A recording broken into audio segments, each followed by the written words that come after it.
What is good, y'all? You are watching and listening to episode 52 of the Alternative FAQs Podcast, GQ. Yo, what's up? It's your boy Barz. Yo, it's Danger, a.k.a. COVID free. Yes. Hey. And it has been a hot minute, but we are back. We are going to be coming back every week to hit you with some brand new info from the Thoze People team. Now, before we get into the heavy topic that is dominating all of the headlines, that is Black Lives Matter and the George Floyd situation, I want to cover a few other things before we get into that heavy stuff. HBO Max just launched. Any of you guys familiar? Have you guys been on there? Have you used it? I think I've used it accidentally. Okay. How does it work? Right? Is HBO Max the same as like HBO Go? Okay, so here's the thing, right? It's actually the same thing as HBO Now. If you have HBO Now, the app that you've had should automatically turn into HBO Max. HBO Go comes with your regular HBO subscription through your cable provider, but they're doing away with that. Okay. So HBO Go is going to be obsolete. If you've had HBO Now, you could change to HBO Max for free. All right, so that's what happened. Everything that HBO Now has, plus some additional original programming. They put the entire series of Fresh Prince of Bel-Air on there. They have all the DC stuff on there, the same way that Disney has all the Marvel stuff. They have all the DC stuff on there. Not everything. What about the DC Universe app? I don't know, man. I don't know if they're going to consolidate with them because they have a whole DC section. Because I guess they license a lot of the stuff under DC Warner Brothers, but yeah. It's not a bad app. I do think it has a lot of room to grow. I feel like the disadvantage that they have is not having every single DC work under their belt. But, they just started. They're going to be releasing the Snyder Cut for Justice League, the one that everybody's been clamoring to see because Joss Whedon messed up the Justice League and whatever the case may be. If the movie is trash... How different are we expecting to actually be? Say it again? How different are we expecting that to actually be? They're saying, okay, so the movie that we saw in theaters was just short of 2 hours. The Snyder Cut is supposed to be 4. So it's extended trash. Apparently. So it's like if something is garbage, I don't know how much better it will be by saying, oh, wait, but here's some other unseen garbage that'll make it better. Nah, because I'm still going to get the dumbass Martha, like, that shit. That pisses me off. Listen, guys, sometimes things are not special. Sometimes they're just coincidences. And those can be cool, too. Yeah, but I mean, for that to be the most pivotal point entire movie, you have the same name as my mom. I don't want to kill you anymore. Like, sometimes life is just that simple, bro. Man, oh snap! Your mom's name. They're saying that they're gonna have more stuff with Cyborg. They're gonna show Darkseid because he's never been seen before on a live action iteration. I don't know. I'm curious. I can't say I'm excited. But I am curious. So my thing is that, like, I don't know what the plan was, but wouldn't that have been the thing to do after, like, Avengers? Like, after the last Avengers movie, or maybe even the first one with Thanos? Wouldn't you kind of want to respond and kind of steal some of that heat by using a similar movie with, like, a similar preference by, like, featuring Darkseid? Well, they tried because they did release Justice League the same year that they released, what was it? Justice League was released on the same year, I believe, as Thor Ragnarok. It was one of them. Yeah. Okay. Yeah. But it's a shame that Thor Ragnarok completely obliterated it in the box office. It's not a shame. It was expected. Yeah, I mean, all by himself. All by himself. Much entire Justice League. Have you seen the Justice League movies? Like, trash. I feel like if they were to put half their creativity that they put into their animated movies, they'd have some really, really good material in their hands. Yeah, it really would. I actually just animated watched movies are amazing. Joker movies the other day. Yeah, it was real dope. It's timeless. You know what I mean? It really is. It's timeless. It was just as good watching one of the flicks today as it was watching like the cartoon movies back when I was a kid. Man. Mm-hmm. Yeah. Yeah, you're right. And they're a lot more adult oriented because there's lots of blood. People are cursing up a storm. It's like very mature. It's very mature. Yeah. I was very impressed with the last Justice League animated film. What was it? Apocalypse? It was Apocalypse War. Yeah, Apocalypse War. Yeah, it was pretty good. It was good. It was a lot of unexpected just deaths happening back to back that just threw me off. I was like, this was their end game answered. In a sense. Yeah, in a sense. But what they're saying is the movie's going to be 4 hours long, and they're dividing it into 4 chapters. So in a sense, the movie they're dividing it to make it seem like it's a series, like a mini series. Mm-hmm. And are they going to release it all at one time, or they're actually going to make? I don't know. They're releasing it next year. Trash. They gave Zack Snyder a couple $4 million to finish what he intended to be his cut.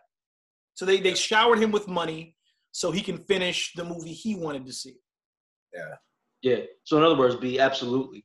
They're going to make trash, and then you have to sit there and watch each one hoping it gets better. And it's going to be more expensive trash. Now, I am not against having my mind change. I may see this and go, damn, maybe they should have released this in the first place. But the argument was they didn't want to release a movie that was too long because that would lower the amount of viewings they could have per day if the movie was too long. Is Ben Affleck still Batman? Ben Affleck is still Batman. Still trash. Wait, what happened to was it Christian Pattinson? No, Robert Pattinson's going to be in the upcoming movie, The Batman. But in Justice League, Ben Affleck plays the older Batman that's been through some stuff. Robert Pattinson plays like the Batman that just became Batman.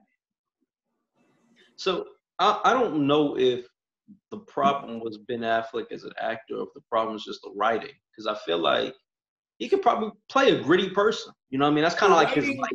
You know what I mean? I feel the writing is what messed it up for me because I honestly liked him as Batman in Batman versus Superman. Yeah. Because he was very relentless. He wasn't holding back. The whole Batman doesn't kill law did not apply to him. He was murking people left and right. Right. He just didn't care. He was like, I'm fed up. I've done this way too long. I'm not taking any crap anymore. He had a little bit of an edge to him, so I liked that. Yeah. So what else are we expecting from HBO Max? It's really going to come down to the original content that they're planning on releasing, which we don't know about yet. They have a couple of original programs on there now. All right, so check what HBO did. So this is my issue with all of these streaming platforms.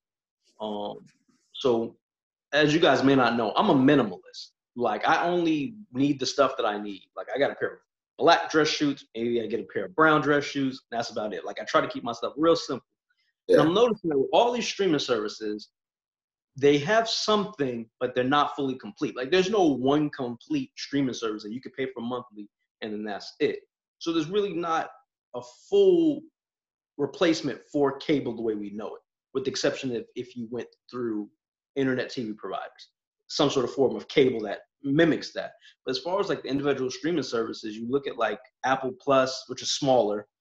Probably a better example is like Disney Plus. We were talking about that and being excited, and yeah, they have Marvel and they got some Fox shows with the contracts. Right. But it's like, okay, well they have all these things, but they don't have like shows from CBS. Okay, well, now I need to get the CBS app for that. They don't have certain things now that HBO Max has the contracts on. So it's kind of like. That's always going to be the case because of licensing. Yeah. That's true. And right now, with everything being out, I got to pick and choose. And I'm like, I'm going to keep Netflix because, one, I don't pay for Netflix. Thanks, T-Mobile. And the other reason is because I'm in love with Netflix originals. Their original movies and their original shows is with me. I'll probably end up getting rid of Hulu. Hulu doesn't have as much for me because I don't really watch like regular TV. Like, I think Elle watches like Survivor. So we probably have to find some sort of platform for her to do that stuff. For the most part, I don't really watch like shows like that, so I don't need that type of service. You know what I mean? They have some original shows on there too that are pretty good, but it's probably not as much of a loss. Yeah. Plus, there's all alternatives to this thing. I guess paying for it. I guess that's my thing. I don't have to choose the ones I'm paying for. And the thing is, I feel like a lot of these platforms that are coming out with their own standalone streaming services is because they benefit more financially. Like they're not getting a chunk of whatever they're going to be getting through the residuals because it's on this network or this platform. Like they get all the money in house. Yeah. And from a business perspective, that makes sense when you think about it, because the whole thing about cord cutting is that you're saving less than cable, right? Mm-hmm. But how many times do you go back to that? Like you got your internet and now you're like, okay, Hulu's like $10, Netflix is another $10. It's just small. You know what I mean? HBO is an extra $5. It's so small and it adds up at the end of the day. And you're like, damn, maybe I should have just maybe bought cable.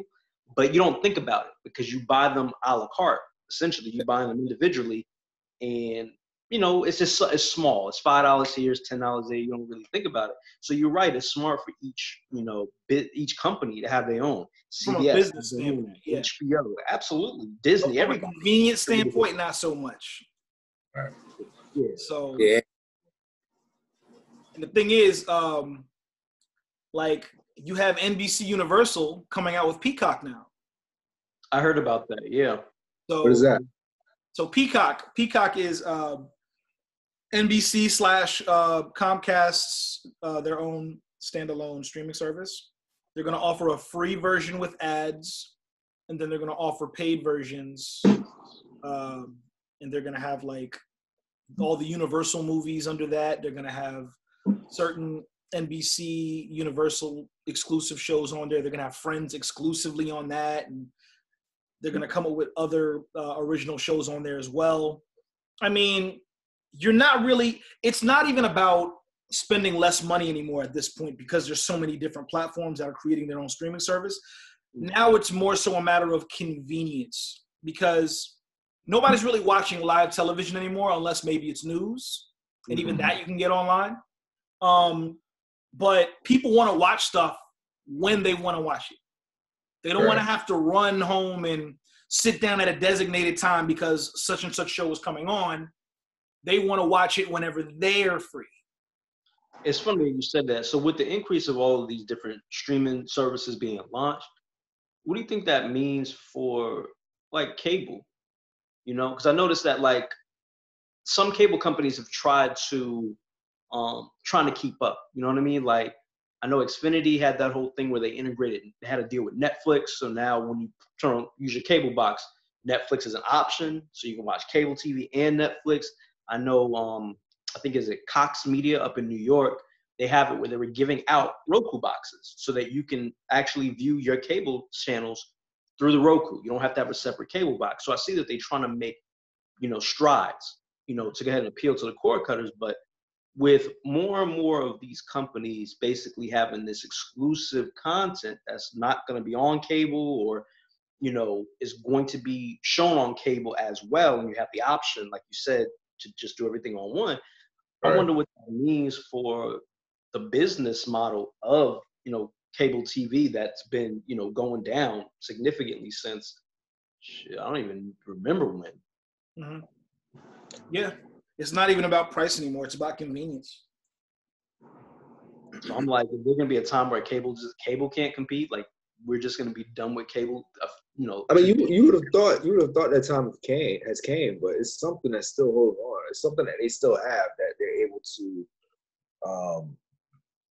still bring in consumers, which is weird, especially with all the things that we have available to us.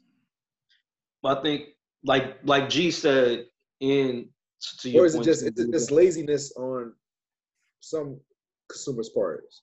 I think it's the convenience, and I think that was so smart for companies to start bundling. That was the best thing they could have done. If they had not bundled, I think this would have been it. It'd have been a wrap for them all, I think, a while back. But the fact that they bundle is just, everything seems more convenient, especially like out here with Xfinity, bundled like crazy. Like, oh, okay, so you got your cable, you got your internet, you got your phone that nobody uses, but you keep it anyway because in the event of a hurricane, it doesn't go out. Then you got your security systems, your smart security systems, and your cell phone, because Xfinity has Xfinity Mobile. Like, oh, so I'm gonna get a $10 discount if I keep all these things together with you. Yeah, why not? Yeah. Why not? I think that's how they keep surviving for now. That's accurate. Yeah. Gotta love convenience. All right. How COVID is affecting the entertainment industry. That's a really good segue. Yeah. Yeah, I think that's still waiting to see, the full repercussions of the COVID situation. We saw it early when they closed down a lot of production sets. A lot of movies have been halted or, replaced in the schedule for movies this year. Especially like, Candyman and Antebellum. Very sad about that. I said I'm very sad about that. And Tenet. Yeah. Tenet's another one. Tenet, Black Widow, some major movies that people, Wonder Woman 2. Yeah. Major movies that people are looking forward to getting pushed back. And it's just been really interesting to see. I'm curious as to how maybe a few of these stories get changed in the process of the ones that were still, in the pre-production stages. How they try to relate to what's been going on, if they are able to, when it comes to these movies coming out. And then also, television, man. Television is different too. You have TV shows where you literally watch celebrities watch shows. Like, yeah, they're having the Tonight Show from home, Trevor Noah from home. They don't have it's different to watch those shows without an audience, without the studio, with all that. It's very different. And now you get to see, okay, how many of these people that have TV shows can actually hold my attention without all of the fancy lights and things that the studios give them? Now the real talent shines. I still need them to add some sound effects. I understand the visuals. I don't mind that because I some of them have been creative with like visuals and using green screens and stuff and stuff like that from home, and I don't think it's been that bad. I think for me it's all of the silence. Yeah. I really need the clapping, some sort of noise that seems like people are watching or something, because there's dead noise after punchlines. Yeah. Very awkward, and it makes me uncomfortable. And maybe if I watch enough of it, because this might be our new norm, that I'll get over it. And if they go back to normal, I'll be like, wait, that's weird. But for right now, it's just there's a lot of like dead silence. When you watch certain shows, like there's some punchlines that you get and you laugh at, and then there's some punchlines that take you a minute, and I feel like somehow the sound effects help get you there. You know what I mean? And maybe it's some sort of weird group thing where I only think it's funny because people are clapping. It could be. That's right? That's kind of like, with the sitcom format where, they do a joke and it's kind of like with the laugh track, it's more so like okay, you're supposed to laugh here. This is what you're supposed to be laughing at, which is what I admired about shows like Everybody Hates Chris and the Bernie Mac show, where they didn't have Blackish. None of those have laugh tracks. But the jokes still hit. Yeah. You know what I mean? So those also awkward silence.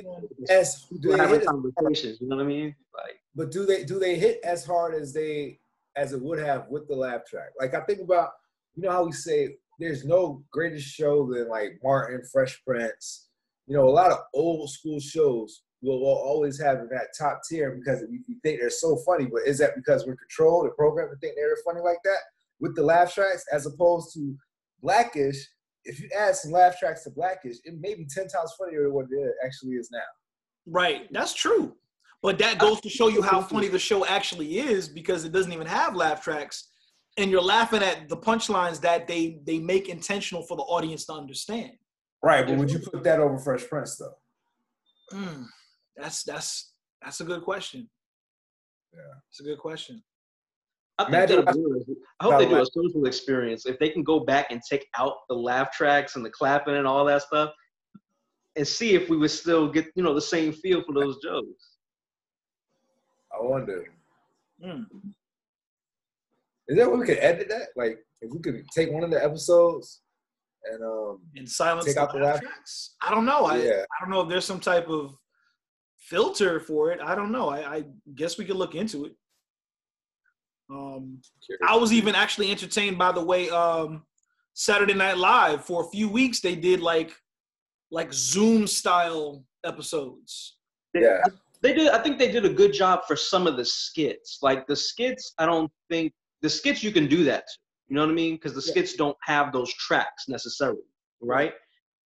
The thing that is most awkward is like the openings are more awkward now because they don't have they don't have that, and they think they really need that because the openings are really bent on the audience. Like it weighs a lot for the audience. And Weekend Update. Yeah. I definitely get that. Without it. The other skits have been really good though. I've been really, really impressed. A lot of the Zoom skits, the thing about the cat lady, they got really creative. I really appreciate them being, flexible and trying to make it work. And I think a lot of it did work. I think overall it was a success. I don't think it was a failure. I enjoyed still watching SNL, although there were some moments that were kind of cringeworthy. Kind of like usual. How much longer do we have to deal with that? Again, I don't mind if they add some sort of sound effects. You know what I mean? Like some sort of clapping. I guess it's kind of weird though, because it's like asking you as a writer or creator to apply the appropriate claps. Like you might think the joke is hilarious and you want like a big clap, but in actuality, it's not that funny and you deserve a pity. So like, how do you, if you're going to do the sound effects, then do you get into how funny it should be? Or do you just do it like like what's name said, like the shows from back in the day? Do you just do the generic applause when the punchline hits and that's when you're supposed to applaud? Yeah. But other than that, I'm fine with it. I'm really, really fine with the format. I know that they have some limitations, but I was entertained. I can't say that it was a noticeable difference. Like I really, really missed SNL in the studio. Like, no. Yeah. Ideas were pretty creative. Mikey Day killed it. Mikey Day was one of my favorite characters for the SNL at home. I think Keenan was writing a lot. Mikey Day was doing a lot. Some of them were shooting some stuff from their homes too. I think Pete Davidson did like a skit in his basement. So the thing about Pete Davidson's thing that bothered me though is that a lot of his skits were very much the same. They were music videos. Yeah. You're right. I'm going to be a little bit more creative. You're home with your mom. Get your mom some skits. Just go outside the box a little bit. Not that I didn't enjoy the songs. I did, but I saw them like 3 times, 2 episodes. doing the same thing. Yeah, Mikey's Days thing I think was a lot more creative. He did one where he's like the video game and he's live streaming. And he's talking about how, welcome back to the Xander Zone. Let's get into it. And then he dies immediately when he starts playing the game. That's what I'm talking about. Like, that's creative. And then he did the Zoom call, which everybody was doing, of course. Right. But then he also had other types of skits. You know what I mean? It was more versatile.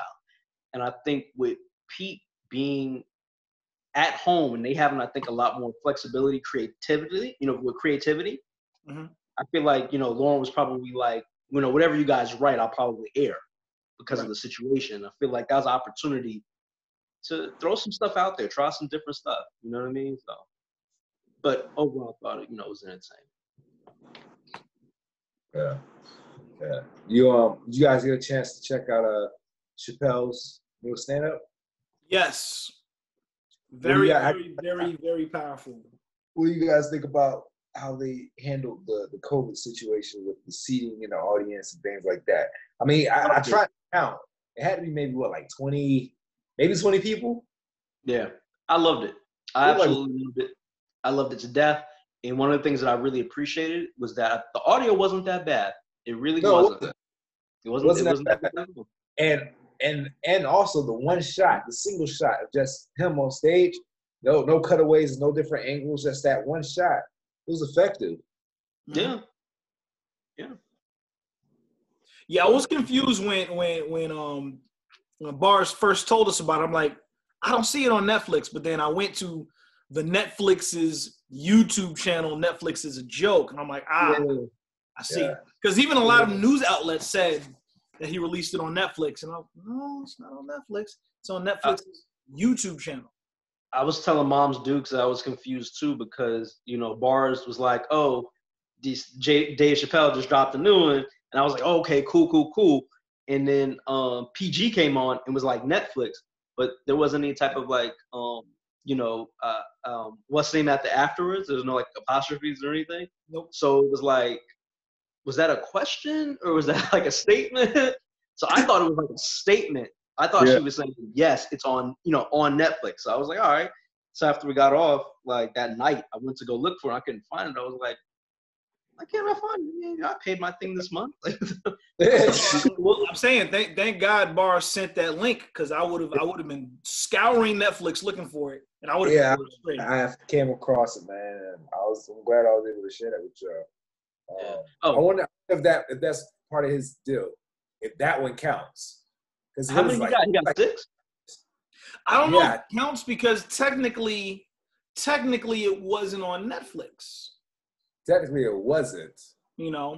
Maybe this was just kind of like something that but it was associated with Netflix. It was. I felt like he needed to address the recent events, I guess. And the quickest way was to do it through YouTube, I guess. I don't know. Yeah, the turnaround was amazing. The fact, what was it? 6, like my nigga, I saw that. It was like 7 days, bro. Yeah, 7 days. They really trying to keep him on the Netflix train. You're like, you say, Mr. Chappelle. Because man. Plus, also though, I don't really consider what we saw at stand up though. No, it was him speaking on what was going on, and if a few things that he said happened to be funny, then cool. But I'm here to speak on my personal experience and speak on the whole situation through my lens. Yeah. Man, would you call it a PSA of sorts? I would say so. Yeah, I could see that. Yeah. It's safe to say. Have you guys been catching these UFC fights lately? Yeah, with the no audience. Yeah. You hear all the hits and like you hear everything. What messes me up is when people in their fight corners are telling them to do certain things, but the other fighter can hear these directions. So it's like, how do you? Legs, all right. I'm not gonna sweep your legs. Don't worry about it. Yeah. Go for it. He's tired. He hurt his left leg. Go after his left leg. Like it's. Now they're gonna try to keep the left leg away from you. Yeah. You got to starting to whisper. It's gonna be like this. Yeah. And you know what? In a lot of cases, during these fights, a lot of the fighters feed off of the energy from the crowd. Sometimes they'll be like out of breath and over it, but then the audience starts saying their name or they start cheering. They're like, okay, all right. Yeah. Or if they're getting choked out, they starting to get unconscious, and you start getting tired. Your eyes start closing. You know who I think really has the hardest job doing this, sports-wise, has to be the wrestlers. Like WWE. WWE wrestlers? Yeah. Well, they don't have audience? I thought they were going. What they've been doing is they've been doing everything they usually do with our audience, but now what they've been doing to kind of overcompensate for not having an audience, they've kind of started doing some cinematic stuff. Okay. Making it look, it's the best way I can describe it is like a male, like a testosterone-driven soap opera. I mean, but it's always been that. Yeah, no, but I mean like a true, like cinematic looking soap opera. The focus with isn't even fighting anymore. Yeah. It's like a lot of acting now. Like, I don't know if you saw Undertaker had a match in a boneyard. In a what? In a boneyard. He had a boneyard match. Like and there was a part where Undertaker teleported from one place to another. It's ridiculous. So I don't know why, but I'm kind of excited to see this. So as soon as we get on, I'm gonna have to watch it now. Yeah. I jumped in because I was curious. They're doing a good job with what they have, and they're getting really creative. I give them props, but a lot of the people that were on WWE are jumping onto this new thing called AEW. Yeah. I saw freaking Mike Tyson. Well, against Chris Jericho? Go in the eye and struggling to rip off his shirt. It was the funniest thing I've ever seen. Like, man, Mike, come on now. You Iron Mike, you can't struggle ripping off the shirt. You were almost there. Like, you ripped all the way down to the bottom piece. He was just like, yeah, because that's the double stitch. So it's a little harder right there at the bottom. You get to the bottom, right? Yeah, you got that. I mean, you gotta get the momentum. You just gotta. My problem with that is you can't release a training video of you being super beastly and strong, and then that happens and you can't rip the shirt. No, you can't do that though. You can't do that with Mike because it's not fair. It's the double stitch. You never see somebody fully rip a shirt. Like, even Hulk Hogan, he never fully ripped his shirt. He just ripped it partially. That's what you got to do. You have to rip it and then just like tuck at it. You know what I mean? Get like, ah. Yeah, or at least play it off a little bit. Like something like that. So nobody notices. Hey, wait a minute, he didn't rip the shirt all the way. You gotta rip it and then pull it off. Right. Get out of here. Get the shirt off. I see a lot of people popping up on AEW, man. I saw some former UFC fighters on there too. Like who? I saw Rashad Evans and Vitor Belfort there. I saw Henry Cejudo there, and he just retired from UFC. Like, what's going on? Seems like they got some money. Whoever's back from seems like got some money. I guess so. Yeah. I might tune in and see what the deal is. But you know what I've been checking out during these pandemic social distancing times? Esports, man. With the lack of regular outside and outdoor sports, checking out esports, and I can tell they have the home court advantage now. Yeah, they really do, right? Yeah, they really do. A lot more eyes because a lot of them are antisocial anyway. They were practicing social distancing before it was actually like a mandate. So yeah. About it is that watching the actual sport for me was not as entertaining as I think other people find it. It's not really my thing. Uh-huh. But you know what it filled the need for? The energy of sports. The announcers are so good. I watched one Madden tournament where all they were doing was running every single time. They would run, run, kick a field goal. Run, kick a field. That was the whole entire game. I kid you not. But the announcers, it was just like watching regular football. They were in it. They were like, oh, yep, I see him going into that package. If he's really going to go ahead, he has defender on 12, making sure that the guy can't get through because the DBs. It was so energetic. I don't know how they did it, but I see why people fucks with esports just for that one reason. That's right. That they made it entertaining. Just the announcing, man. I could have just closed my eyes and I would have thought that I was watching real football. Yeah, definitely. Yeah, esports is different, man. I try to watch a couple of the NBA games. It's rough. It's really rough. They struggle. I wish they would put more professionals on the screen. People who actually know the controls and know what they're doing. I used to be one of those guys that I would set up a video game and have computer versus computer. Yeah, and watch it. Just to be entertaining. Put it on hard mode, and then just watch it. You know, I did that with fighting games, sporting games, all that. Very entertaining. You should like place bets with yourself. Like you already put the two computers together. I got two on blue. That's a bad idea though. It's not. Placing bets on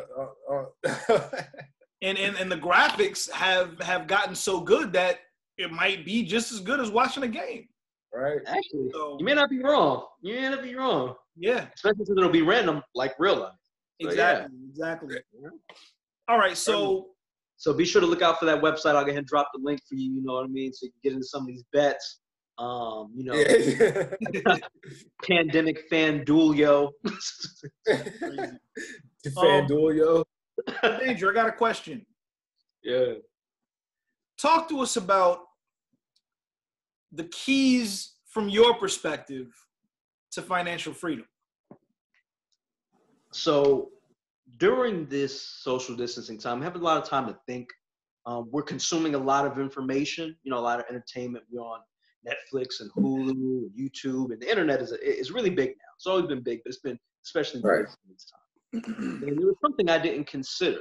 I don't know if you guys are familiar. This is like a big thing that's becoming more and more popular. It's like polyamory and polygamous relationships, right? What's that? What's that? What is that? Oh, that's when you have a relationship or a marriage with more than one person.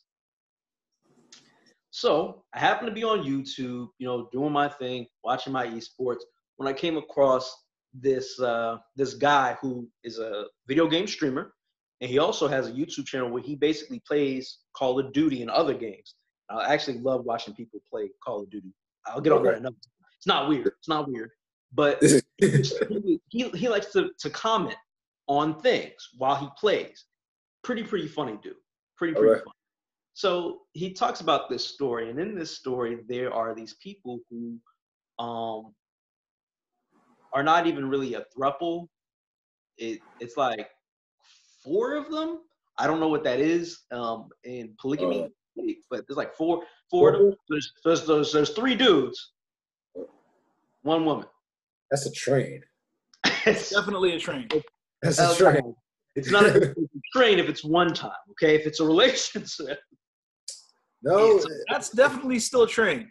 Still a train. True. That's definitely still a train, even if it is done once. So apparently they all live together, right? Like they're in it. They all live together. So it's a train with living circumstances. Living circumstances. Everyone has their own individual room, and they take turns sharing her room with her. Oh, right. Okay. Right. So it's like, yo, nah, G, you can't have the night because I got the night. Let's schedule you in for like Thursday. Yeah, it's kind of like we drew straws, and then you got or rock paper scissors for a Friday night because it's a hot night. So it's like that. Yeah. So I thought they have like a calendar set up where they just go, okay, Monday that's you, Tuesday that's you. So on and so forth. Maybe it's hourly. There is shifts. What happened? Maybe they work in shifts. Like I don't think it's like a clock in, clock out. I don't think it's like 2 different dudes like one day. I don't think like 8-hour shifts. I don't know how that works, man. That's whatever keeps the peace. And here's the thing, right? Here's the thing. She becomes pregnant. Who's the devil? You heard the story? No. Wait, that's what happened? Yeah. Stop. Go on. Okay, continue. Let me not interrupt. So check this out. That's where it gets nice. So what happened was there was 3 dudes, and I think they end up inviting a 4th dude in. So they're adding onto the train. Yeah. That's an additional part. Right. You got something else added to the caboose, the additional caboose, yeah. So the interesting thing is that the new guy comes in, right? They all agree to bring him into the fold. And the new guy ends up getting her pregnant. Whoa. That's fucked up. Apparently, he wasn't brought up to speed as to what the ground rules were. I guess not. Everybody else is following the rules. Yeah, right. They all followed the correct protocol, and here comes this new dude. He's like, everybody else's fun. He's like, hey, I know it's been a couple of months, and we probably should have said this before, but here's some rules about bedroom action. He's like, oh, we supposed to wrap up? So the interesting thing is they were talking about, them having her giving birth and them all being the fathers, all contributing. And I thought to myself, oh, they agreed to that? Yeah. There's a lot of agreements in this type of setup they have. Yo, that's a comfort for her. Yeah, she was comfortable.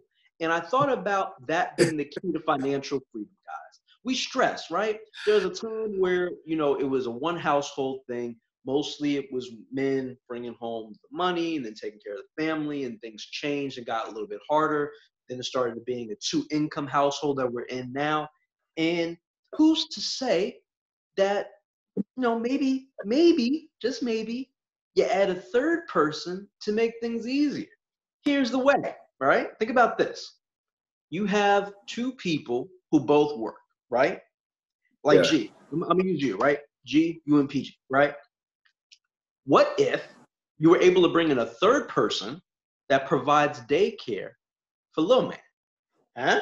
So now you don't have to pay however many thousands, because I heard daycare is crazy expensive. So you don't have to pay for that. It's someone that you like. It's someone that you guys have grown to trust. So it's not a stranger. Mm-hmm. And there's a lot of benefits. They can watch your kid. They can cook and clean up in the house. He might give you a little side. You know what I mean? One of the things that they explain is that, sometimes she might be tired, or maybe you might be tired. So you tag somebody else in. You know what I mean? Right. Yeah. Maybe you got to think about feet, so you don't do feet rubs. It's okay. Tag somebody in. I'm just saying, just think about the savings, guys. You have a third person come in and do some of the cooking, right? The bills don't go up by too much considering the offset. You know what I mean? Not paying for childcare. You kind of got a live-in chef. I'm just maybe weekends. From a purely economic perspective. Maybe they work on the weekends. Yeah, maybe coming for the weekend. That's what I'm saying. The wild card is always going to be emotions. Listen, I got to say everyone had an agreement, okay? Don't show up on Thursday. It's not your day. You stay in your room. It'll be fun. There's always going to be that one person that's going to agree like everybody else, but then accidentally catch feelings. See, that's why I think that you have to definitely be careful about how you navigate it. You need to go to both of them and say, listen, you're both equally unimportant to me. So let's keep this thing going, all right? Oh, shit. Equally unimportant. Listen, I'm not going to play favorites. No one's favorites. That's the best way to keep equality, I think, for everybody. Right? All right. Pretty good system, David. All right. Okay. You try and let me know how it works. No, my wife doesn't love me enough to get it. Doesn't care about me enough. Okay. On the topic list, we got. Okay, I'm very curious. What is pork cat syndrome? I'm very curious. What is that? Bro. I've been holding this topic for a minute. I don't even remember.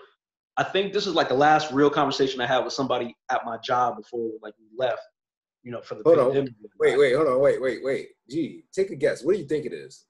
Pork cat syndrome? I don't know. I at first glance, I thought it was maybe another one of these animal-based diseases like swine flu and what would the symptoms be? I think it would be severe laziness. The diarrhea. I'm just assuming because pork, when you eat ribs, you get that itis real quick. So I would assume, you'd be lazier than usual. The cat is what throws me off. So I'm very curious as to what this is. Lazy with reflex? Yeah, lazy person that always lands on his feet. I don't know. Right? Yeah. Watch out.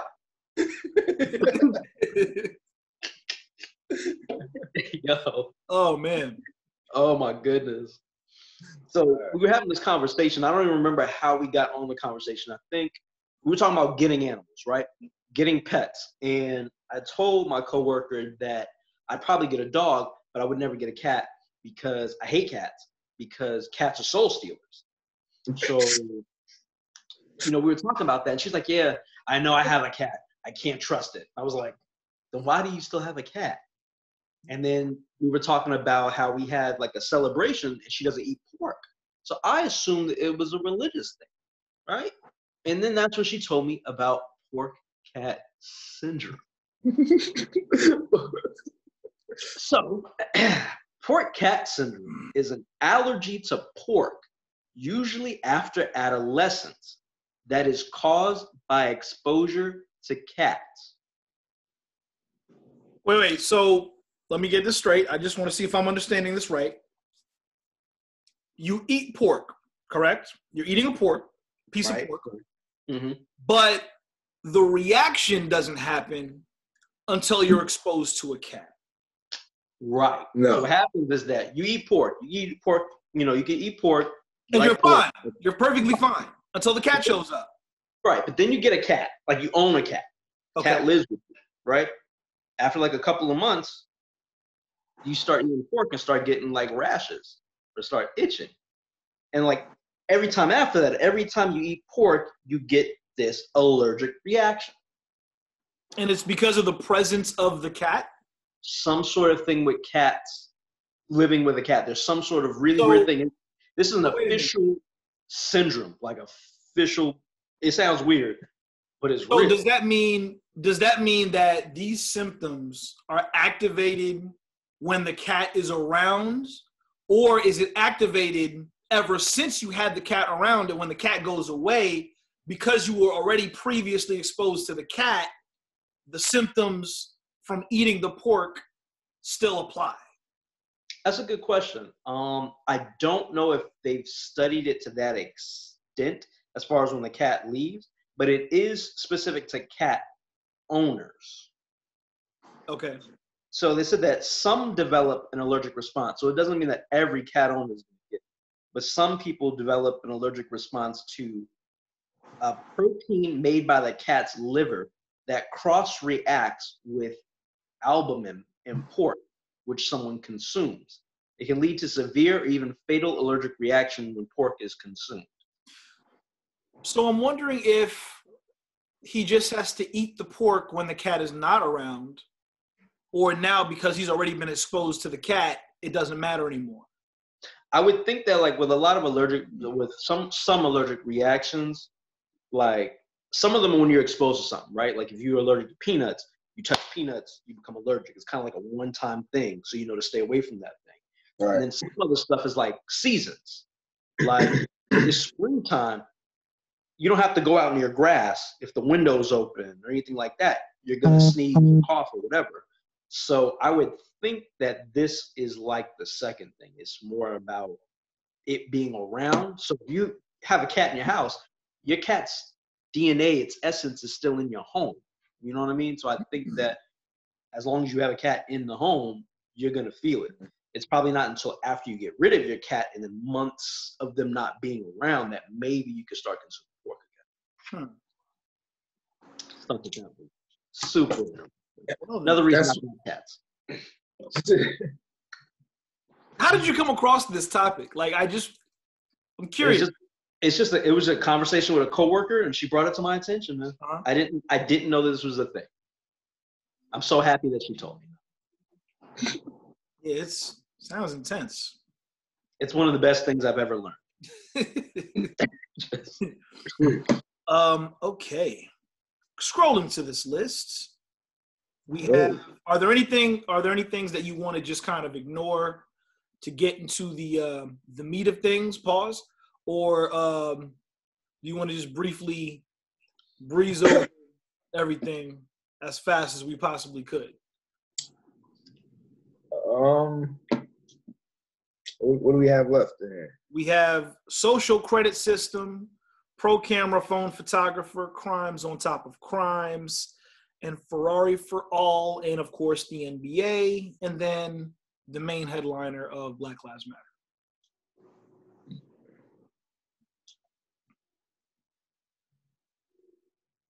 Let's go rapid fire. I mean, well, rapid fire. Okay, Ferrari for all. Ferrari for all. Let's go. Ferrari for all. Ferrari for all. All right, cool. So Ferrari for all. So while I was going through the internet, I came across a really interesting thing. So as many of you guys know, I'm a huge fan of cars. I'm a car enthusiast of sorts. So I happened to come across this article about Ferrari.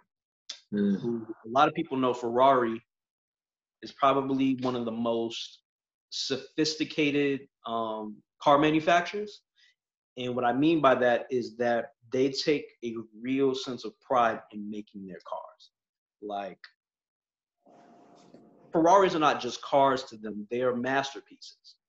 And with them, apparently there are certain rules about these masterpieces. So getting to the point, came across an article. Article talks about people who are blacklisted, who cannot, under their own names, buy a Ferrari. So I'm going to go through the list and also share a little bit of some of probably the more popular people on the list and a little bit about why they can't buy a Ferrari. Okay. First person, deadmau5, the DJ. Blacklisted. He cannot buy a Ferrari from a Ferrari dealership. What are the reasons behind a lot of these people being blacklisted? So some of them is like, so talking about it being a masterpiece, right? There's certain things that Ferrari believes defaces the car. Even though it's a car that you bought, that you spent hundreds of thousands of dollars, if not millions of dollars on, they still don't believe that you should do whatever you want with your car, essentially. So in the example of deadmau5, deadmau5 did a custom wrap on his Ferrari. I think he had a 458 Ferrari. They ain't like that. Let me show you what it looked like. They saw him post this. Yeah. You see that? Yeah. Yeah. Yeah. They ain't like that. That showed up on social media and on the internet. Blacklisted. Can't do it. That's crazy. So, wow. Okay. So If that's his own Ferrari, he's not allowed to do that to his own car. Nah. And he gave them money for it, by the way. He did it. He did it. And that's fine for that Ferrari. He can't buy no more. Not under his name. They won't let him. Wow. Yeah. Okay. Does any other company do that? Huh? No. I've not heard of this before. That's why it was so interesting. It's the first time. So there's some people who I'm surprised about and some people I'm not. What were you saying, just kind of leaving the door open for Lamborghini to get more customers. The thing about Ferrari, man, is that they kind of do what they want. It's like this article is going to come out, and is it going to cause people to drive less Ferraris? I don't know. I mean, if it was you, right, if you had the money and Ferrari said, gee, you can't buy no more Ferraris, would you stop buying Ferraris? Well, if I have a Ferrari already, yeah, I'd be fine. I'd just get some Lambos. Yeah. I feel like a lot of people would just find a different way to get a Ferrari, like in your mom's name, your aunt's name. Just because, that's like, just yeah, that's a good choice too. Like, you're gonna tell me that I can't do something, then I'm gonna show up on IG with a new Ferrari just to prove to you, one, I can do whatever I want, or two, you know, if I want what I want, I'm gonna get it, you know. Right. But some people on the list this is more of like an etiquette thing. Ferrari, it's about the lifestyle. You know what I mean?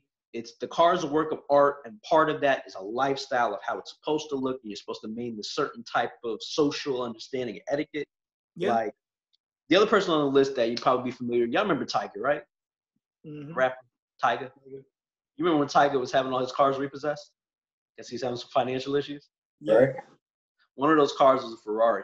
Ferrari said, nah, you're not financially fit enough to rep our brand, so. But what if he gets enough money to buy another Ferrari? I mean, no. You defaulted on one of your Ferraris. That's it. That was it. They just like, we can't be associated with brokers. How many Ferraris did he have? I think he had only the one, or did he have two? So he had a 458. Yeah, so he had a 458 Spider, 2012. I think that was the only one so far. Things like that. But yeah, so that was just some of the people, some of the popular names. A lot of people on the list, it was either because of a financial issue like Tyga, or like a style and aesthetics thing where you put a wrap on it, you paint it. Which is dumb to me. Really, it's an aesthetics thing. Then it's there. They bought it. They doing whatever they want to it. Yeah, I paid for my shit. Fuck you. Yeah, let me customize my own stuff. Yeah, I would agree. There's something about customizing a car that is about self-expression. And that's what kind of makes it so nice is that even though you buy a car that other people bought, you made it yours. You know what I mean? That's unique to you. That's what I think. I think all devices should come rooted. Well, what? I think all devices should come rooted. All devices. That's funny. That's funny you say that though. As an Apple user, like how do you deal with that? I have ways. On Apple products? Yeah. Oh, okay. I did see something about. We'll talk about it offline, but I did see something about the green screens. Maybe. But yeah. So I think that's interesting. But yeah, you should be able to make stuff yours if you purchased it to make it unique to you and your needs. So I thought that was a crazy article. So I'm gonna share that. I think Wesley's on this list too, if I'm not mistaken. Oh. What's her face? You know her. Black China. I think Black China's on here too. Oh. Because she paints all her cars, I think, pink. That's you. Okay. Anything like that. Blacklisted. Well, I mean, okay, so do they not have their own Ferraris in pink? I don't think they offer that color. So because they don't offer that color, and she chose to make it that color because they don't offer it, they got butthurt because they made it a color that they don't offer. Yeah, because that's not the Ferrari way. But it's my Ferrari, though. It was our Ferrari. Because they're acting as if, okay, you could buy this, it's yours. Right. You're only allowed to do what we feel appropriate with it because it's still something that we created. Yeah. Okay. No. That's how it goes. All right. Pro camera phone photographer. Let's get it. Talk to me. All right. So a lot of people being resourceful, man. You know, these are tough times. You got to be flexible. The grind does not stop no matter what. So I noticed that there are people who are photographers, professional photographers, and obviously with social distancing, you know, it makes getting work really, really tough. And there's a lot of people who are finding a new way to actually go ahead and to still do their jobs and still profit. And one of those ways is that they're offering photography classes that you can take online. The photography classes teach you how to do photography with smartphones. Because, you know, in the pandemic, almost everyone has smartphones. So they figured that they'll try to show you how to do professional photography with your cell phone. That's dope. That's awesome. Yeah. I actually, I'm not gonna lie, I got intrigued because, as you guys know, I use my phone for everything, and I've already used my phone to shoot some stuff, you know, for the future for YouTube. Right. And it's gonna be my go-to for a while. So I really thought about, you know, really hitting that up, man. And it's not, you know, super expensive, and it seems to be, you know, pretty valuable. So you should. Yeah, right. Expand your career path, brother. Yeah, I should, right? I should invest in myself. You're right. Absolutely. Yeah, that's dope. That's like the now is that the same as the photographer that has people take selfies of themselves and then sends it to them? No, that one's different. There's a guy who that has them take their own photos? Yeah. No, this one's different. Or like the FaceTime photos? Like we're on FaceTime, and I tell you to hold it at a certain angle, and I take a screenshot. Nah, I think it's a different one. That sounds good too. That's what he's doing. He's having them take their own photos and directing them. Some people, he'll direct them via FaceTime. It's the art of the selfie. Huh? It's like the art of the selfie. Yeah, I guess so. That's a really good idea. Very creative. Even more creative than the other thing. But I guess it's basically like a real, well, not real, I don't want to say that. It's like a regular photography class, except it's not a, camera. It's a phone that you're being taught how to use in a photographic-like manner, I guess. Yeah. Okay. All right. Well, why'd you wave at me at house party, bro? Say it again. Why'd you just wave at me at house party? I did. Does it do that? Does it just do that when you log in or open the app or something? Because I just see like. Yeah, you know what? Because I was clicking on a different app and I accidentally hit house party by accident and then closed it immediately. So I don't know if that has anything to do with it. Weird. Weird. Okay. Right along, social credit system. Yeah, so this one for the I don't want to say conspiracy theorists, because I think this is kind of all something we talk about technology and the concern about where things are going and, tracking us and everything. Right. So I believe it is in Japan, and I'll confirm. I believe it's in Japan, though.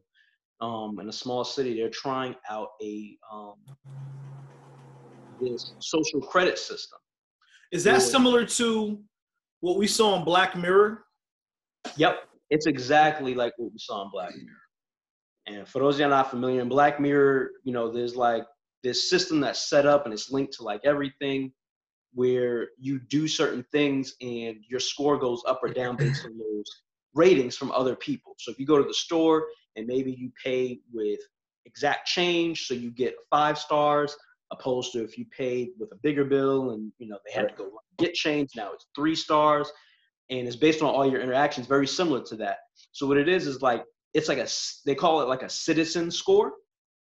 So, you paying your bills on time gives you a higher rating, makes you basically essentially a better citizen. Defaulting on credit on actual bills lowers your rating.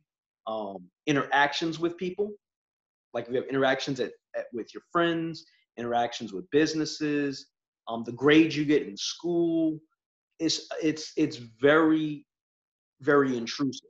And part of the system, though, is, there is linked to an app on your phone that tracks your whereabouts. Mm-hmm. It's also connected to cameras that are around this city. So it can see you almost everywhere you go, including in your home. Mm. Okay. And I thought, because of Black Mirror, I'm not doing this. I can see it going there one day, not too far. Not too far down the road. And I hope that we can resist it, because it's not a great thing, because one of the things it talked about is it's cool if you're doing everything right? And that's kind of like social conditioning, though. Yeah. Because you're going to be focused on doing everything right just to do this score and not just living your life and making choices. And if you make poor choices deemed by society, how are you going to be treated? Like, right. Have you watched Westworld? Everybody watch Westworld? Not yet, no. I saw bits and pieces. So going back to Black Mirror, right? You saw what happened to her when she kind of started spiraling, right? She started making decisions that society didn't think were appropriate. She was having scenes in public, and then people were like, "Oh my gosh," and giving her low ratings. Or just being rude to somebody. Yeah. And then she couldn't get like a cab, and there were certain things that she couldn't get access to all of a sudden and couldn't pay for because of her rating system. And I feel like that's exactly what's going to happen. Right now, we have the haves or have-nots. And that's exactly what that's going to be. There's going to be a lot more have-nots, because we as a society are going to determine their value in society in real time. Mm-hmm. Like you're a 2-star person. You can't come into this neighborhood.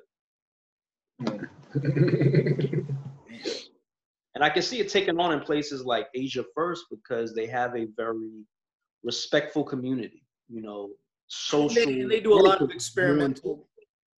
Experimental things. In places like that, places like Russia, places like North Korea. America, harder, but not too much, because they're going to embed it in our apps. They're going to embed it in stuff we already do today. And of course, America being the country that wants the credit of doing something better than everybody else, they're going to see that and go, okay, look what they're doing. Let's find a way to do it better so we can still be looked at as the greatest. Yeah. I see it happening. I think crime on top of crimes is going to roll into the Black Lives Matter combo, right? Yeah, we can swing back around on that. So NBA is back. Woo! Kind of. Yeah. Sort of. Yeah.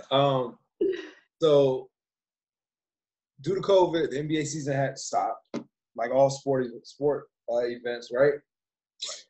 But since Florida, good old Florida, we want to be the test sites for sporting events. So we have opened our facilities to many different sporting communities, such as WWE and the NBA. And UFC. UFC as well. Yeah. Yeah. So yeah. Florida, July it's in the water. As of July 30th, the NBA will be back. They will start with regular season games. I think 8 regular season games. It's only 22 teams. Let me pull up the information. It's only 22 teams.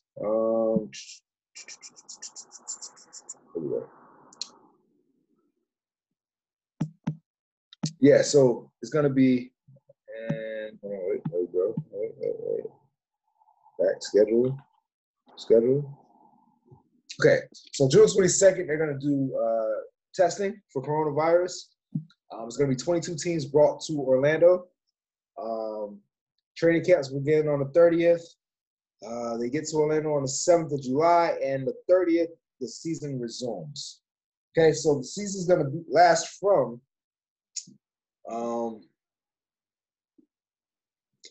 July 30th to October 12th. Finals the entire season, and the finals will be ending on October 12th. And they're supposed to resume the following season, December 1st, which is interesting.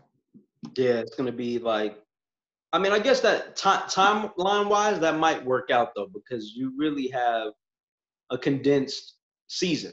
They've had these last couple of months as like a break, so that would normally be like the NBA offseason, kind of. Right. And then they'll have the playoffs, and then they'll probably go right back into the season. So I don't think that'll be bad because they'll still have the same amount of time with the layoff. You know what I mean? Like right now, people are recuperating and stuff. And I think it'll only be a problem if somebody suffers an injury during playoffs, which I hope nobody does. Really. Yeah.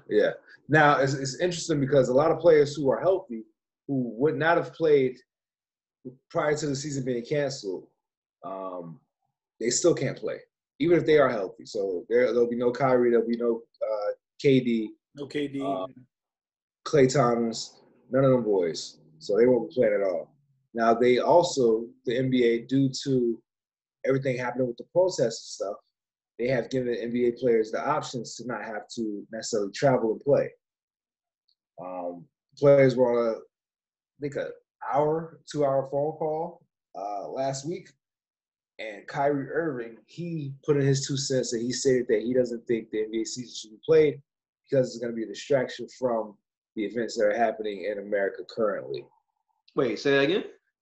Kyrie Irving, he doesn't think that the NBA season should resume because it could possibly be a distraction for the events that are happening in America with the protests and Black Lives Matter and police brutality and the justice of African Americans. I see his argument. I mean, but is that just like a cop-out excuse, though? I don't think it's a cop-out excuse. I think it's a fair statement. It would be a distraction, honestly. What's the one sporting event that all Black people love? I mean, usually basketball. Statistically, it's basketball and football. Yeah, it is. Right, exactly, Danny. You can't golf. Well, it was close. NFL finished it out. It's like this much. You know, but I get his perspective, and also LeBron James. He feels like they can't play, and they'll have a platform by playing. They'll have a platform to say whatever they want to say. Also, you sure they can? They can. He said LeBron James. He has the idea that they can play, they can still play, and also focus on, the injustice in America. I can see both points. I think there's both, pros and cons to both approach. I think that protests have done so well because of the pandemic. I firmly believe we've seen as many people come out and as many different kinds of people come out because there's nothing else going on. You know what I mean? People are stuck inside. You have nothing else better to do than to watch the news, to watch the stuff that's happening, and to also want to go out and to do something about it. Even if it's just to get out the house and do something on a Saturday, march, I'll come march. I don't believe that, you know, people should be killed the way that guy was killed, whether it was black or white. I'll go out there. And I think that, you know, if there are future plans next month and the coming months of continuous protests and continuous, you know, demonstrations, I can see where the NBA coming back will be a distraction. I feel like it'll probably be more of a distraction than not, because this is going to be one more thing that's going to get our attention. And I don't think any type of demonstrations on TV from the NBA will be as powerful as watching it live, real people like you and I. So I could definitely see that. And also the thing about LeBron James's point is that it's already being done on an international level right now. Like Chappelle kind of said, is that they don't see me as a celebrity. Like, the people are doing it for themselves, and they're doing it on an international level. So it's not like we need the NBA and we need these celebrities to go out there marketing, saying, hey, this is a problem. And the people nobody gives a fuck what Ja Rule thinks. Right. Yep. There we go. Ja. Right. That was an amazing callback, by the way. Oh my gosh. Yeah, everyone was like, oh yeah. Yeah, I remember. And also, I think you're gonna be, if you're LeBron James, I appreciate you wanting to contribute and wanting to try to keep the focus. But how much do you really think you're gonna be able to do with the NBA? NBA is still a product. You know, there's still majority owners are all mostly white. So how much freedom you think you're gonna get, bro? And people have not to once the game is over with, they don't have to hear the post game interviews. They don't have to hear what you want to say about Black Lives Matters. They don't. That's right. Yeah, but some players aren't even like being allowed to speak. Look at what James Dolan is doing with the Knicks. Oh yeah, well you guys are fucking horrible. Yeah. We are. And it shows your organization's horrible. It's just everything about that brand. I feel like if somebody could just poison James Dolan's food, we'll be okay. That's kind of the consensus for all the Knicks fans. We know that he's the problem. Yeah, he really is. He's one of the issues with the entire organization because he makes all of these decisions. He's kind of like Jerry Jones, but not as good at what he does. He doesn't. I don't think he understands basketball as much. I think he only understands money, which he does. He makes a lot of money. Yes. But he doesn't understand the importance of basketball, and I don't think he wants to win. He really doesn't want to win. You know, he's keeping his homies, and we already know he's the problem. But yeah. I mean, wouldn't that just make his company even more lucrative? The fact that he has a losing franchise and it's this valuable, can you imagine when they start winning? Well, yeah. I mean, but that's the Knicks, though. They're always going to be a valuable franchise, regardless of, you know, it's Madison Square Garden. It's New York City. That's what it is. Yeah, I guess so, technically. But then, some people would argue that the Barclays Center is the new Mecca, but, you know. I mean, I think the Barclays Center is more geared for the culture than Madison Square Garden. Yeah, because the Garden is a little. They're even allowing protests to be held in front of their building if it's a safe place for protesters to be. Yeah. So that statement alone makes the Nets like the team in New York. That's depressing. Yeah, and Danger, he's frozen now because he doesn't want us to see his face because he knows I'm telling the truth. Yeah, I feel like that's the clear consensus. I think this is a really good segue. Danger. All right, we'll continue. He'll be back. There he is. I was just perfectly still. I can't believe I was just perfectly still because I was intensely listening. Yeah, I'm sure that's what it was. All right, so let's jump into it. Well, real quick. What do you guys think about and it still has to do with what we're about to get into, but the fact that the NBA is giving players the options to not show up in Orlando for the resume of the season. Especially you're talking about teams, like we were just saying, we have some owners who haven't said anything, teams who haven't put out any statements or whatever. And the NBA allowing players to not play without penalty. I don't know, man. I feel like if they're not going to play, there should be some type of, you know what? I don't know. I guess it's a case-by-case basis because I don't know what each individual's reason is for not participating. I'm sure everybody has a different story, so I can't really. Yeah, you have some people who are on the side that it's a distraction, and also you have the people who feels like, they don't have a chance anyway in winning. So why waste time and why waste time? Why risk the chance? So now my question is, how are their contracts going to be affected by this? Yeah. So, yeah. I think I don't think it matters. Only because right now we have no sports, right? So people are just going to be grateful to start seeing sports again. Really. Doesn't matter if everybody plays. Doesn't matter if none of the stars plays. At the end of the day, this season's still getting an asterisk. You know what I mean? Like, there's no way that it's not because of how the disruption went.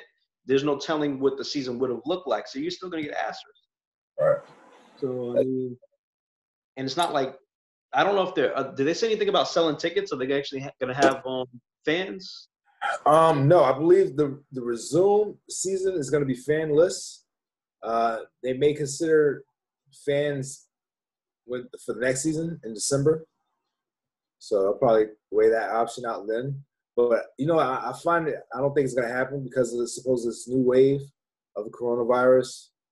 They're expecting 100,000 more people to die by September. So check this out. Let me ask you that too, because I've been hearing about this second wave. So the way that I understand waves to be is that a wave comes in, it crashes, right? And then there's a second wave. Right. Now, you can't have two waves if the one wave never crashes.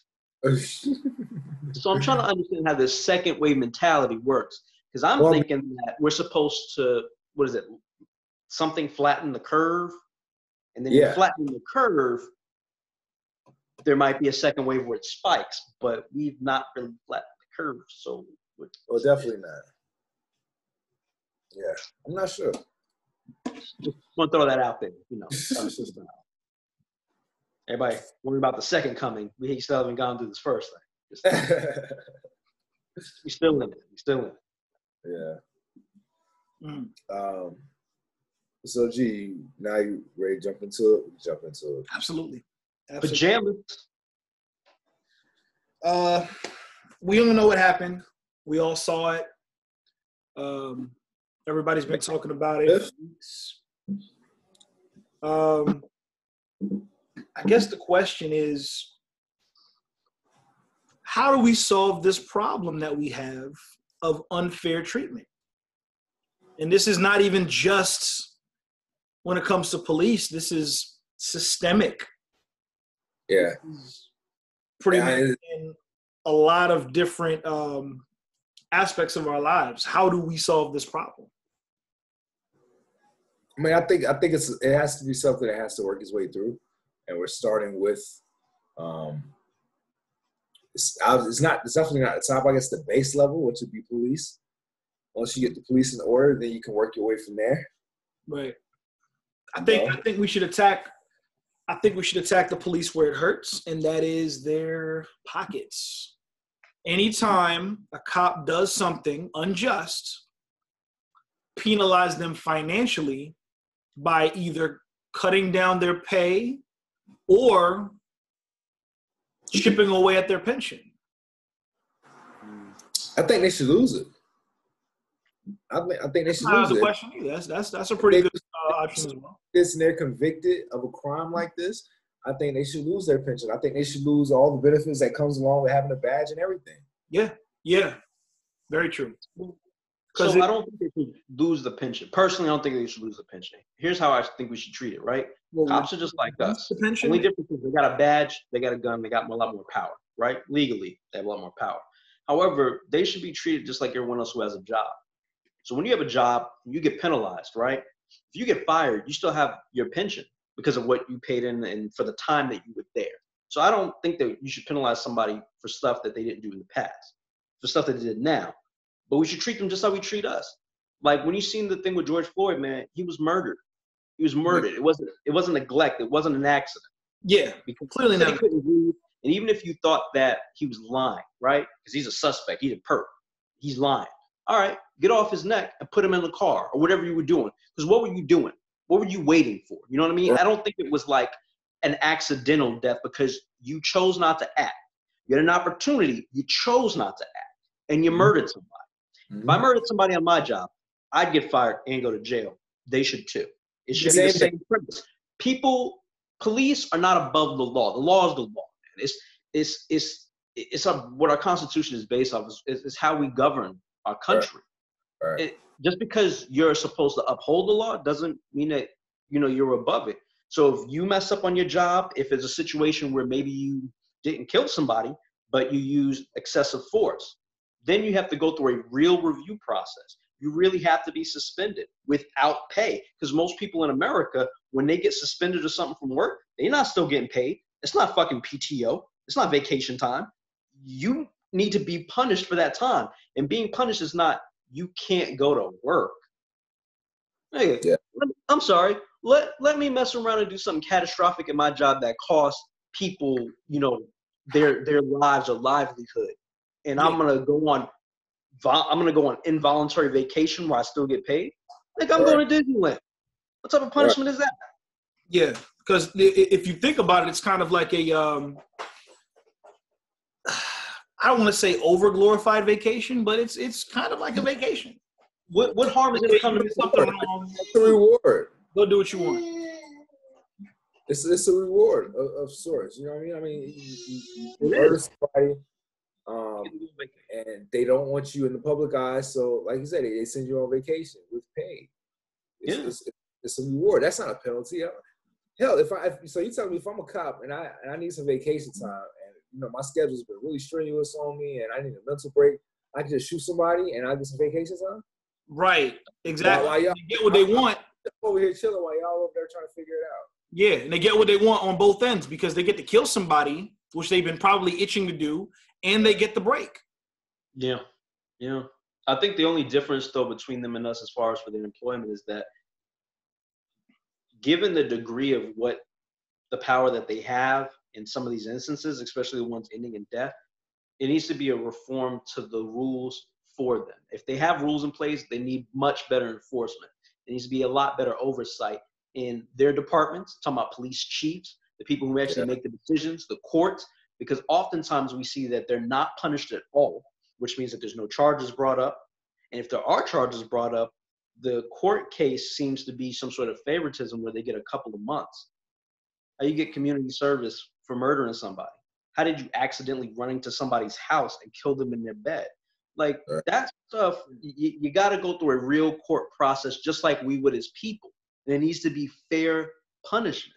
The other thing is that you shouldn't be able to go to another department. What we find in a lot of these cases is that they've had previous incidences in other departments, in one other department, in two other departments, in three other departments. And it's something that can't happen. You know what I mean? If we're saying, right, if for argument's sake, we're saying that it's one bad apple spoils the bunch, is the saying, right? So you're going to let the one bad apple spoil your department, and then you're going to be okay with allowing them to transfer to another department to spoil that bunch, and then to another department to spoil that bunch? No, you got to get rid of the apple. Yeah, well, that too, but what about in a situation where you can't get to all the apples that are rotten? You're going to have to dump that whole bunch.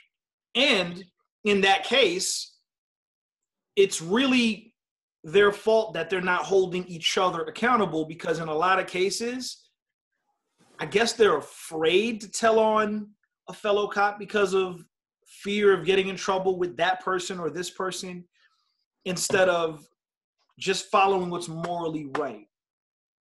Yeah, there's a code, man. There's a code. That whole blue wall thing is real. It's a fraternity. It really is. And I think that the issue is that if it's us, right? Let's say we're a police department. You know, those people, it's us, me, you know, the guy, you know, just all of us, right?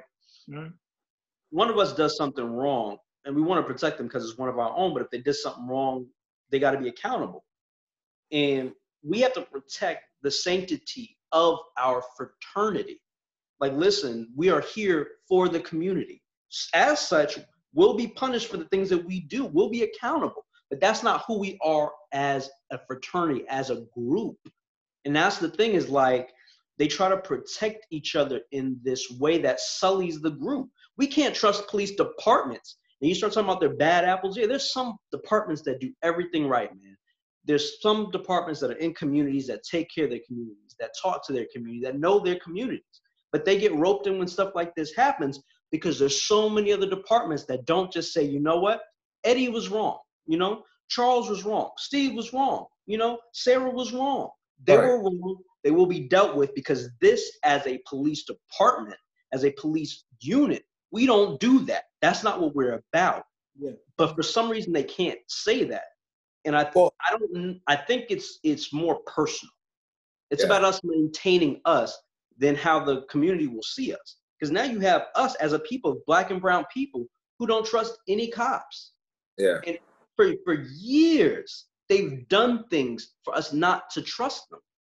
And people are seeing that now. And it's like, if you want us to trust you, say, hey, yeah, this cop messed up. We take responsibility.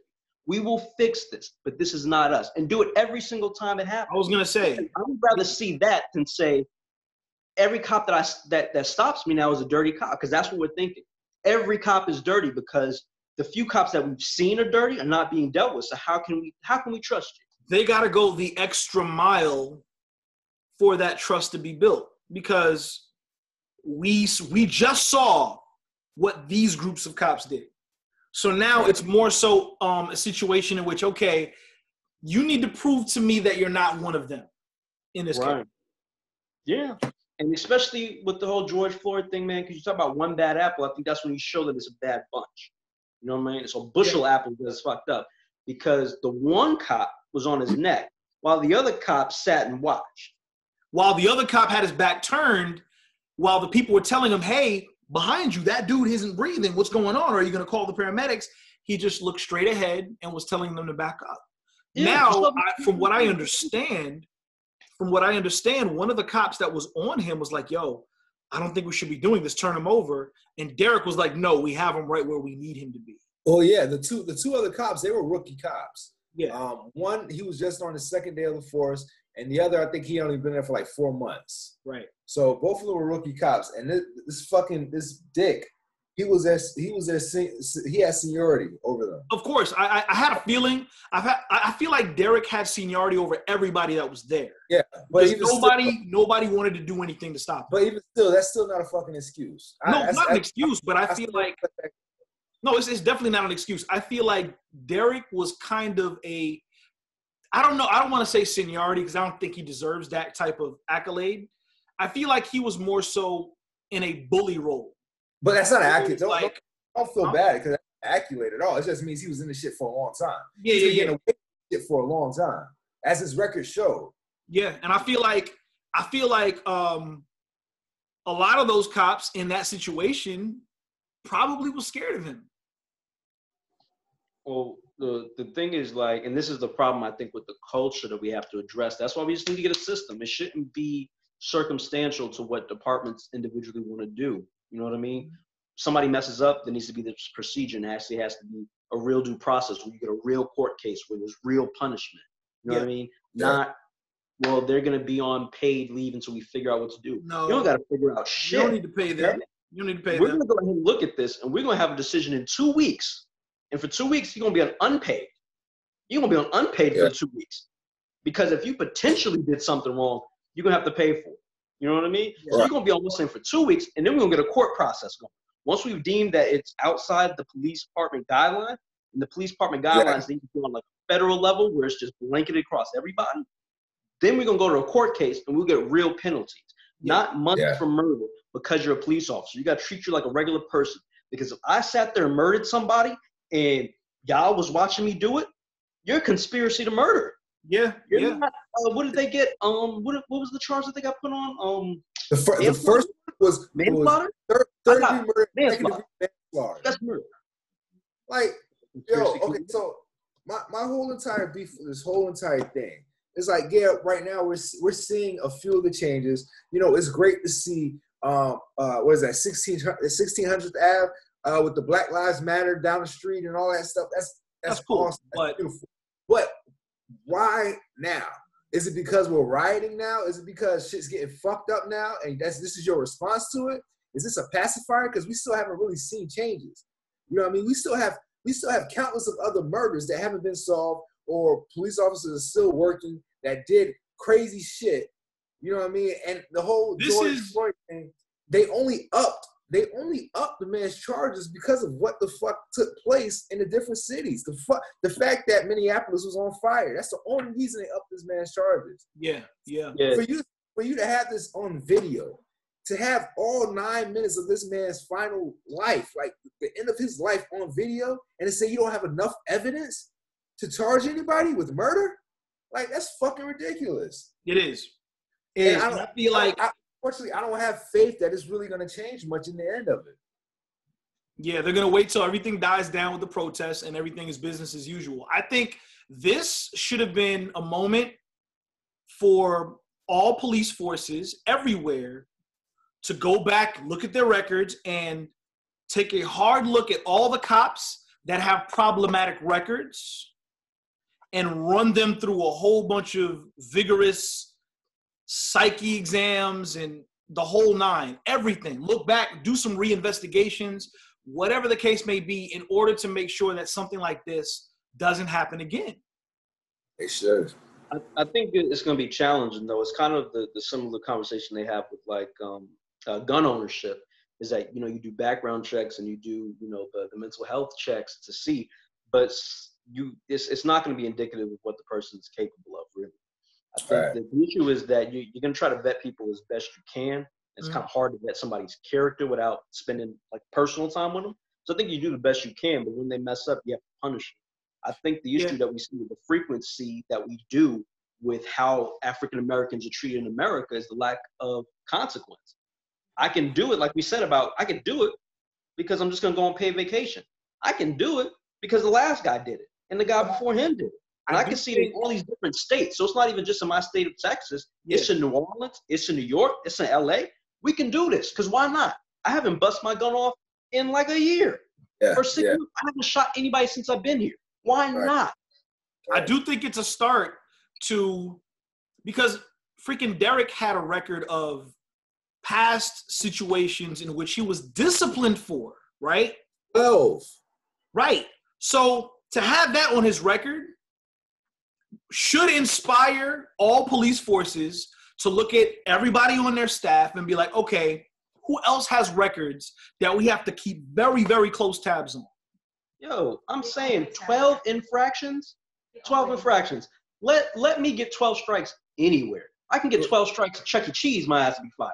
You know what I mean? No one even get to 12. You like, get 2, maybe, at most. It's crazy. It's crazy. So what do we expect? Because now, okay, so me and G, we were having this conversation before you got here, Danger, and before we started recording, but defunding the police. Talk about defunding the police. I think it's a great idea. You should defund the police. I don't think you should defund the police. Why not? I don't think it's going to help anything, because what you're going to do is, so you're going to defund the police, which means you're going to get less police? No. It's more so reallocating the funds to other things. Yeah, the police have so many resources that are unnecessary to them. It's not necessary. You don't need a tank to take down a front door of a trap house. You know what I mean? And that's an exaggerated example, but even still, you don't need a Lamborghini police car. So let me ask though. So I agree with you that. So let me ask, how does this help the relationships? Because what we have a problem with is the relationships in the community. So by defunding them, and as I understand it, Elle just told me that's the reallocation of funds to other things like public works and things in the community. To the community, correct. Social workers. How does it help the relationship though between the police officers and us as people? I think it takes it takes stress off of police when dealing with certain situations, certain type of situations. I think the jails, it's just so much that it can really help with. I mean, if you have somebody who is on drugs, he's not a threat to society. He's a threat to himself. Yeah. So he doesn't need jail. He needs rehabilitation. Okay. You know what I mean? If you have these juveniles, these young kids, they need therapy. They need social workers. They don't need, a jail. They don't need a ride in the back of a car. They don't need a fucking Beyond Scare program or some shit like that. Like, it's just different ways, and I think it's different techniques that can be used. I think the police should definitely have more training. I don't think, and this may be a stretch, but I don't think police should even be able to have guns anymore. And only because that's like their number one resource when it comes to there being a threat. Like, my nigga, you're a police officer. You should be trained to handle these situations without having to use deadly force. Yeah, I think that is a way more loftier goal, because in order to do that, we have to take an extreme stance on gun ownership. Like, you look at UK and you look at Australia, the reason why a lot of their cops don't have guns is because nobody got guns. So if I run into a person, this is going to be a fist fight, or I got a baton or a taser, and it's going to be nuts. Some shit like that. I think I don't think that's ever going to happen in America because of America, the foundation of America, us being a capitalist system. Right. But I agree that we have to focus on both. The issue is, like, I believe in reinvesting funds in the community, right? But I don't want it to be a situation where you talk about taking people away from the cops. We're gonna protect the community by keeping people away from the cops, because that's not realistic.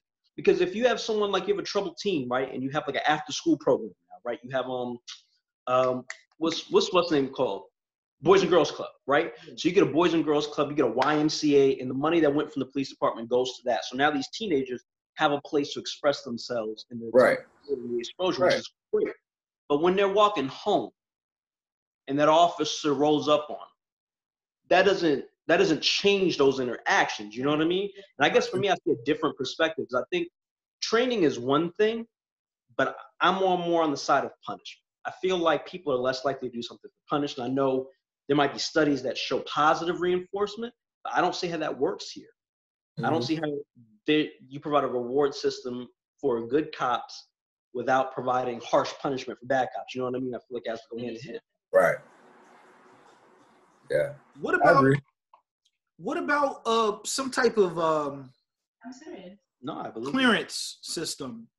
Like, okay, you remember you guys watched Watchmen, the series? Yeah. And you saw that situation where the cop, he had to get some type of clearance in order to unlock his gun. Yes. Yeah. Just to see if the nature of the situation that he's in requires the use of the gun. Right. He had to get approval. Yeah. Do you think that would be something? I feel like that's something that we should pilot. I don't know if it'll work, but I think we should pilot. We should see how it goes, but I don't think they're gonna go for it, though. I don't think that they're willing to put any officers at risk of the potential of that failure. But see, that's the thing. You have all these other things. That's a human emotion. Yeah. You have to feel like you're in a threatening situation in order to pull your gun and, let off. And a lot of these police officers, they feel like they're fucking threatened. Yeah, but they're trained to be scared all the time. What bugs me is the fact that they have all these other things at their disposal that are non-lethal. Yeah. So why is the lethal choice of force like their first choice when it comes to a lot of these situations? Because they're lazy.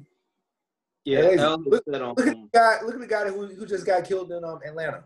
Have you seen that recently? You talking about the dude that was drunk in Wendy's? Yeah, he was in the park. His girl, he was with his girl, and he told his girl to go, and he was going to drive. He decided to keep his car there because he felt like he wasn't okay to drive. Cops came, all that shit, right? Yeah. Cop tried to arrest him. He resisted. He ran away. No, he resisted. And I think they tried to tase him. And he ended up getting one of the tasers, but he was running away. And the cops were chasing him. So he turned around and shot the taser. And, of course, they shot back and ended up killing him. Now, in that situation, As far as I'm concerned, the moment your back is turned, you're no longer a threat. Because for us, as civilians, gun laws for us, you can't shoot a perpetrator or even somebody who's robbing your house in the back. Exactly. If somebody gets into your house and kills your spouse and runs out of the door, you can't chase after them and shoot them in the back. Mm-hmm. You'll go to jail for murder. Right. Same to the police officers. Well, some people get murdered. Yeah. That's a conversation for another day about black people when it comes to a whole other conversation. Yeah. I think training and recruitment, that's where you have to start. Yeah. I think how police officers are recruited, the type of personality, the type of characteristics that they look for. Make it harder. Make it harder for them to get that. Yeah, not just make it harder, but psychological exams need to be a lot more robust. The whole idea that it's shameful for a police officer to seek psychological help after they've seen something traumatic. Yeah, they don't want to be seen as weak. So the culture needs to change. I think who they recruit needs to change. Just for example, the police manage to stop and disarm white people all the time. All the time. For some reason, there's a trigger with black skin. Yeah. I don't know what it is, but whomever they're recruiting, however they're trained, we need to search for racial bias in our recruitment process. Oh yeah, absolutely. However, they need to do that. And I think have some type of form of law school, and also of becoming a police officer. They have to know their laws. It's only 6 months in the police academy, correct? Yeah. Right. 6 months to a year. Yeah. And we rarely recruit people with criminal justice degrees. Right. I mean, they really do. I mean, they do sometimes, but it's not really a requirement. Yeah, normally what happens is that a lot of people who become cops first because it's not like entry level into law, but it kind of is. And then later on, after like a year or two, then they'll go to law school or, they'll do things to become detectives. But from the ground level, coming off the street, you just go through training and then. Yeah. In countries like Britain, where they do have racism, I mean, we see look at the history, right? Colonialism, all of that. Racism exists in a country like Britain, but the police officers are trained differently. Well, I think it's a different place to the culture. Yeah. I think that the issue is I read an article. I didn't like this article. I really didn't like this article. Article was trying to connect gun ownership in America to incidences of inappropriate actions by police. And the article was basically preferencing that, is basically saying that cops are scared all the time because in America, almost everybody owns a gun. And what I didn't like about the article is I understand that. I understand the correlation between the fear that in America, everyone has a gun, so you never know who you're going to stop who has a gun. Right. My thing is that the article never addressed the disparity between those interactions with African Americans and brown people and white people. Right. And there's an obvious disparity between the two. And we've seen videos where there's tons of white, mostly guys, who have situations where they should have been shot, period. Oh, absolutely. They have a gun in their hand. Put the gun down, sir. Put the gun down, sir. Like 5 times he still has the gun, and they tackle him with the gun in his hand. And nothing happens, and that's the issue. You would think. Like that, so you know that there's a difference about how you handle us. We have a cell phone, it's a gun. We got a pack of gum, it's a gun. Look at the opioid epidemic. You would think how they've handled that. Yeah. How they've handled that our black skin is an additional weapon. But it is, though. It is. No. That's why they can use our black skin to weaponize us, weaponize it for the police. That's why that woman was able to call, all the Karens. All the Karens in the world in Central Park. It's an African American. It's a black guy. Right. Because that increases the urgency of getting something done. Yeah, that chick in fucking Central Park was ridiculous. Yeah. That's why I feel like we should address it from a legislative point. We got to change the law. For the Karens out there, and for whoever else is the guys to be calling and trying to weaponize race and ethnicity and skin tones and all that, there needs to be laws for those reports. You know what I mean? But you know what, though? Nobody's doing anything to that's a law recently, though. In order for us to try to do something to this person, there needs to be some sort of penalty. I'm talking like jail time. Yeah. We need to stop that shit, for real. You get a day, 2 in jail, depending on what happens. Because you know why you're doing it. Well, she lost her job and her dog. I need more than that. It doesn't help that the foundation of being a police officer started back in the day when it was actually called slave patrol.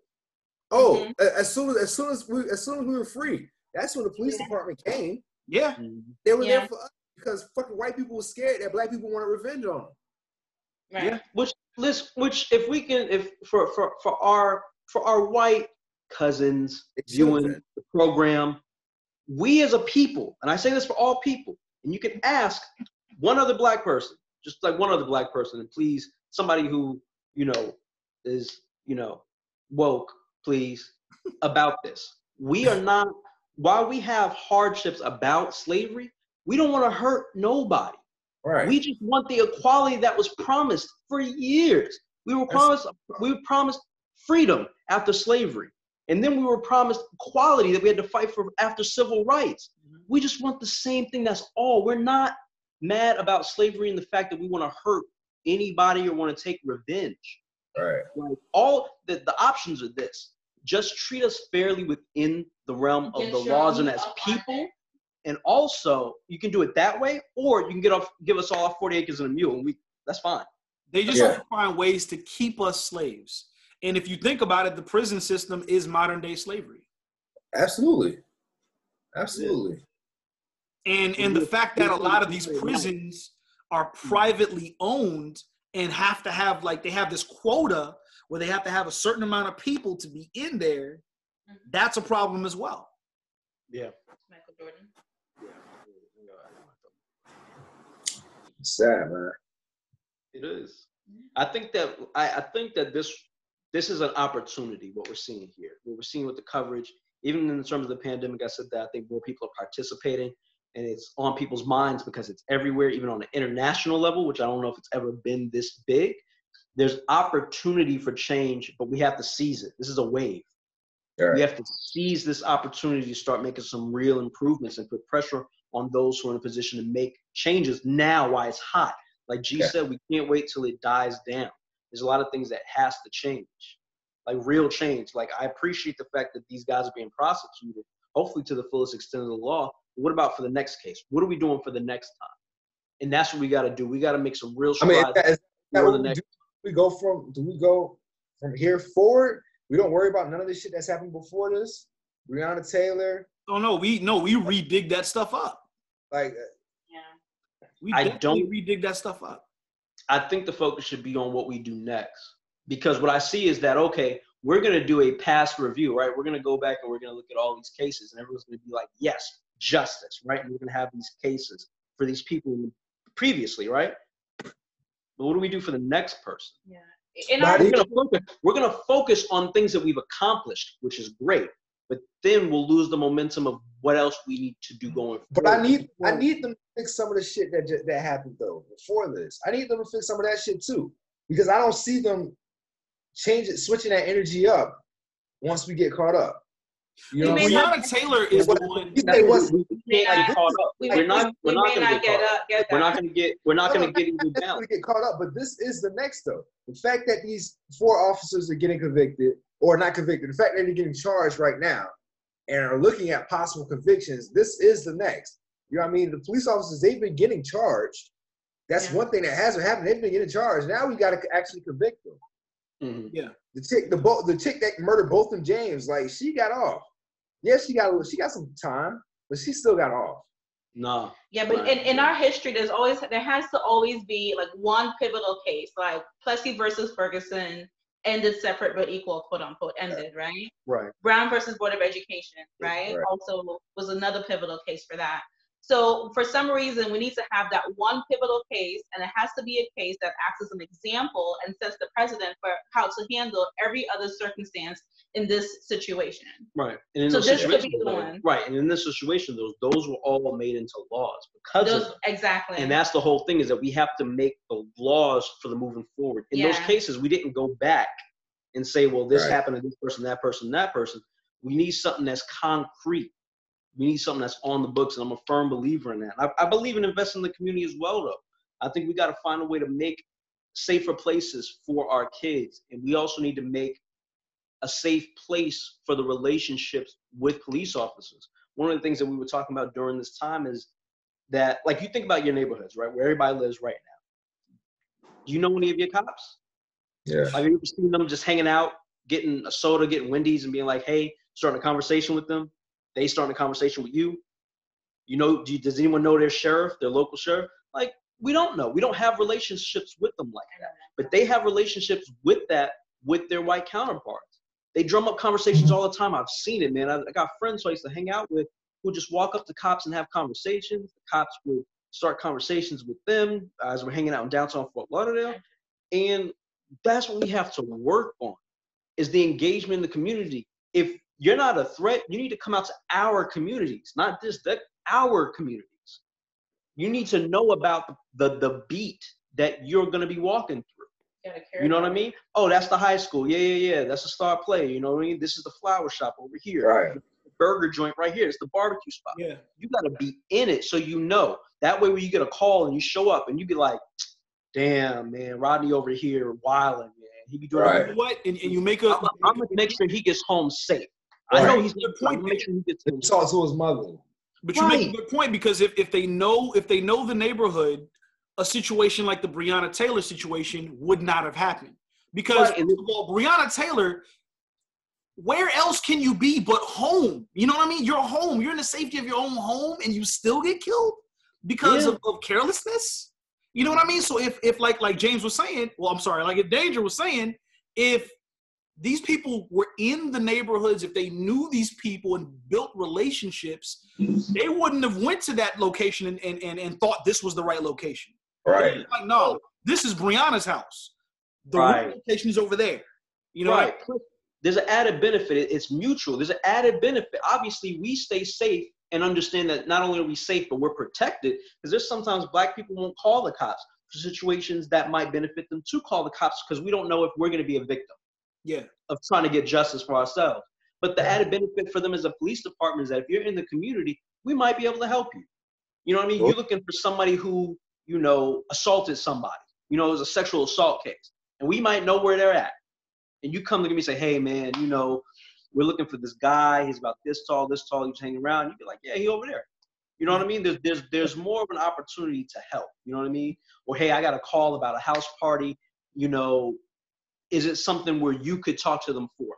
I don't want to come in my uniform because I don't know them, or whatever. We can work together to do what we're supposed to do, is protect our community. Because if you're a police officer, even if you live in a different community, even though I'm a firm believer that if you're going to police a place, you should live there. But if you even live outside of it, at least know the neighborhood, know the people. You know what I mean? If that's the place that you're protecting, really try to protect it and the people there. And the people will try to protect you back. Have either of you ever had negative experiences with the police? Yeah. Just out of curiosity. Yeah. Yeah. I've been pulled over several times coming from the east side to the west side. It happens just because. Yep. Just for no reason at all. On more than one occasion as well, too. Yeah. For stupid reasons. Just to see what's up. Yeah, I was followed all the way home just because they wanted to make sure I lived where I lived. Yeah. Yeah. I'll be right back. So it's situations like that. I shouldn't be afraid to the point where I have my driver's license, registration, and insurance sitting in plain view on the passenger side of my seat because I'm afraid of reaching anywhere if I were to get pulled over. Yeah. Yeah. I remember when I was living in Ohio, I was stopped by a white police officer, but he stopped because he wanted to find out if I was interested in dating white dudes. And it was scary because I was out there on the highway in Ohio by myself. Wow. And I didn't have anyone with me. I had my cell phone, but this guy didn't want to leave. Jeez. So I was afraid that he was going to do something to me. Yeah. That's not a good feeling at all. No, not at all. So they do abuse their power because that was very inappropriate. Absolutely. All the time. Any chance they get, they abuse their power. And it's unfortunate that I have to say they, because it sounds like I'm grouping them all together, but that's the experiences I've had. Mm-hmm. I've had positive experiences with the police. Unfortunately for me, it's very rare that I've had positive experiences with the police. And the last experience I can remember, was probably maybe a year ago. It was maybe a year ago. I had a negative experience with a police officer who happened to be my same skin color, and who felt like, you know, he could talk to me, I guess the way he thought I would talk with him, or the way he thought I was brought up, or, you know, he tried to come with slang and this and that, but it was just off, and it really fucked with me, because again, it was a police officer, and he had my same exact skin color, complexion, you know. So it's like, damn, man. Even us, once we get into that mode, and we get into that blue, you know, it totally changes our perception of our own, which is crazy to me. I fucking hate it. I hate it. I hate police officers so much. Are you talking about even the black police officers? Yeah. You know, it sucks. It sucks. Yeah. Really does. It definitely starts with the system. It definitely starts with the police force. And like Leona was saying, like Elle was saying, it definitely starts with the recruitment as well. Yeah. You know, they got to change the parameters of the recruitment process, make the psychological parameters much more vigorous. Yeah. Among other things, they just need to completely restructure everything. Yeah, there definitely needs to be major reform, and I think that's what we need to see on a federal level. And I understand, like, this tough because of the relationship between, you know, the federal government and state governments, and about the authority that state governments have, but it has to be something that's sweeping. Yeah. You can't allow Mississippi to treat people of color one way and have Florida treat them a different way, California one way, and then Ohio, you know what I mean? Like, it has to be consistency of the law the way it is for us. You know what I mean? Yeah. Like, if I have possession of drugs, I'm going to get time. If I'm in another state, I'm going to get time. If it's in another state, I'm still going to get time. You know what I mean? I'm still going to be prosecuted for a crime. So you can't sit there and say, if I'm a cop and I do something wrong, hurt somebody or kill somebody, that, well, in Mississippi, that's only a slap on the wrist, but in Texas, it's a crime. But you know what? At the same time, that also needs to apply for when people get charged, because I saw a couple of situations where there was a white guy and a black guy. Both were convicted for the same crimes. Both were pretty much in the same age group. One got a couple of days in jail, in the county jail. The other one got a few years in the prison. Yeah. Yeah. You know what I mean? You can't just give this person more time than that person if they both did the same exact crime. Yeah, I think that's why, on one hand, yeah, we need to look at we need to really keep a close eye on how these court procedures go for black and brown people versus, you know, white people of similar representation. Mm-hmm. I don't mean like public defenders who, you know, are usually spread thin and they're not providing the best representation. It should be. But I think part of that too, and this is something that I believe that we need to work on as black and brown people, is getting our finances right and resources right, so that we can get proper representation when we come into these situations. Because I feel like in order to have an attempt to even try to beat the bias on our own, we got to be more well equipped. You know what I mean? So if we have a really good lawyer and we're getting years for something somebody else got with a public defender, obviously there's a problem. Like, obviously there's a disparity here. Yeah. Is jury modern day segregation on the table? Is modern day segregation? I personally don't think so. I personally don't think we should go that route, because that's going to promote more separation. Well, it's going to make things worse. You know what I mean? You look at how Jim Crow was when we were doing segregation. We weren't safer when we were in our own communities. We were still being vandalized. We talk about Black Wall Street out there. What was it, Oklahoma? Tulsa. Yeah. Well, that's why it's not like if we segregate, we're going to be safe and free. No, they're still going to find a way to modern day, because we're going to be in more tightly packed communities where they know where to get us. But I'm also talking about the law differences now also. I mean, laws were different back then. You know, there wasn't much penalties for the individuals that committed those crimes against us then. It's a little different now. So that's why I say if we're able to have our own communities, and we're able to build our own financial system and our own justice system within our own communities and police ourselves, you don't think that would be better than trying to? Oh, you mean like somehow do like a rebuilding of something similar to like a Tulsa, like the Black Wall Street type thing? Yeah. I would love to see more of that. We managed to do it a little bit in Atlanta. Yeah, that's true. When it comes to a lot of the media market and a whole bunch of other stuff as well. Yeah. But I think we should definitely have our own stuff. I would just be concerned about us specifically separating ourselves physically. You know what I mean? Like right now we're all spread out, we're all in different places. Some of us are in white communities, Asian communities, Spanish communities, mixed communities, which I think is safer for us.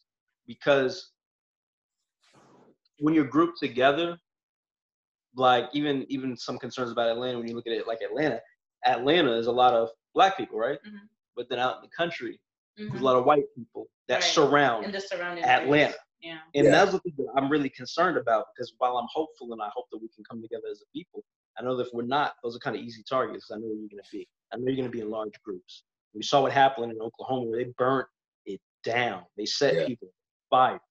Yeah. And I'm really concerned about that. So I'm hoping that we can work together, and I'm happy to see that in the protests where you see, white people out there, not just in the back too. You see them on the front. You see them putting themselves in between the cops. Yeah. We need more of that, man. We got to find a way to come together for us to really truly be successful. But as far as finances, we definitely need to get a Black Wall Street up where we have that type of resource, that type of financial security, this ability to uplift all of us. You know what I mean? We definitely need that. We have to do, I think, for self while they come along. While our white cousins start to realize, like they are now, that there is injustice, and how they figure out how to react to that. Because some of them don't really know. They don't understand what that means. They don't know. I do have respect for a lot of people that ask, what can I do? Because I see that this is unfair. I feel bad seeing this happen. I know I'm not one of those people. But what can I do to step in and lend a hand against injustice? I mean, call your Congress people. I don't know, but I think we also have to, I think it's safer when we are in a group, right? It's talking about segregating ourselves. It feels safer because there's familiarity. But I think we also have to be careful that just because someone looks like you and has the same skin color as you doesn't necessarily mean that they want what's best for you or the community. So I think we need to find good-hearted, positive people, regardless of what they look like, that are willing to, be allies, and, get us to that point. For example, I'm tasked with creating diversity initiatives for recruiting, at my company. It's a new initiative that's getting more attention because of everything that's going on in the country. And the number one person that's impeding the process and really not working as a team is my Black counterpart. Yeah. So sometimes you have to be wary, and not just because someone has the same color skin and looks like you doesn't necessarily mean that they have the best of intentions. They could be looking at themselves as well. With your solution, so now you're talking about closing the range of options for police officers. If you're talking about evaluating mental state, physical state, etc., right? You want good-hearted people in a blue uniform. So now you're shortening that range of people, meaning there's going to be less police officers also. Is that the answer?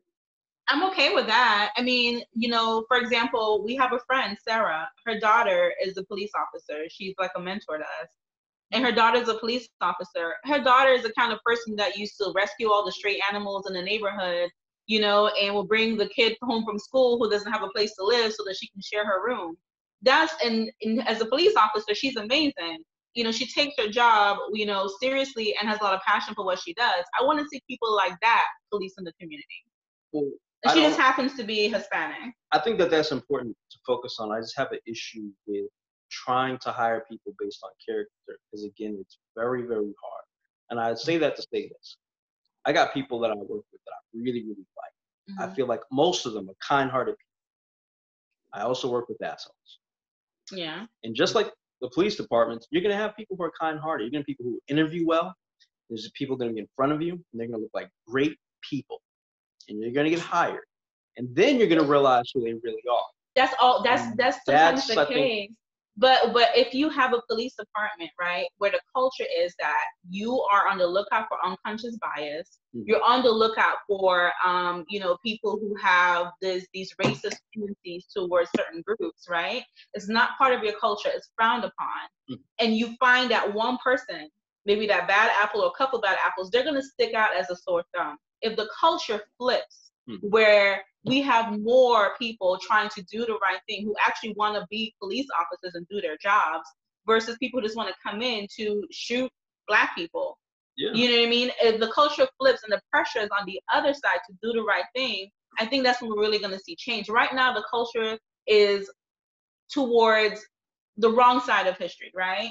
Towards the negativity, towards where this is a culture, it's a brotherhood, it's a culture of silence, that we protect our secrets because, hey, we've all done it. We've all used the N-words when we're, arresting somebody. We all, have that unconscious bias in our heart. And so we know that if we persecute him, that we can also get convicted. Once we flip that, I think that's when we're actually going to see change. And yeah, it may mean an overhaul, of police officers. People may have to step down, like Keisha Lance Bottoms, the mayor of Atlanta. She just fired on the spot 2 other police officers. She's asking for them to be terminated, who shot that guy at Wendy's. And now the police chief is stepping down. And she's going to be doing a nationwide search, for the right person to fit the culture of the community for that police department to be the chief of police. I think you may have to fire a whole bunch of people in order to get this right. And maybe we need less police officers and more, community organizers. And we need more people holding each other accountable. Exactly. Yeah. And right now they're not. They're holding each other's secrets and allowing the culture to persist. That's the problem. I think there should be more community hall meetings. I think they should allow the public to speak a little bit more, especially to the police department. Tell them some, get like reviews. Or evaluations, monthly evaluations, or bi-monthly, or maybe every 6 months, whatever it takes. Right. I mean, when you think about it, we are taxpayers. We are paying salaries, and we shouldn't have to pay for our executioners. Yeah. Right. Like, for example, another form of public servants, nurses. My mom's a nurse. Her nursing license, a very fragile thing. She makes one misstep or, breaks the law or does something crazy, she can lose her nursing license, and she's very aware of that. My mom is an upstanding citizen, but let's say she had the tendency to not be, the fact that she can lose her livelihood is enough for her to stay in line. And I think that's what I'm saying is that I feel like folks should know the consequences. You know what I mean? Yeah. The concern that you may never be able to do what you love in that example ever again because of a small misstep needs to be the case. But her colleagues, they also hold each other accountable as well. That's very important. Yeah. That's really important. Yeah, we could definitely talk about this for an entire day if we wanted to. Hey, I got nothing to do. What's up? But at the end of the day, man, we need action. Bye. Love you guys. I love you too. You too. No, we definitely need to see change happen. Yeah. And in whatever way we can, man, we gotta play our part in making sure that change goes through. Yeah, definitely. It comes down to. Definitely. Definitely not. And also a PSA, quick PSA.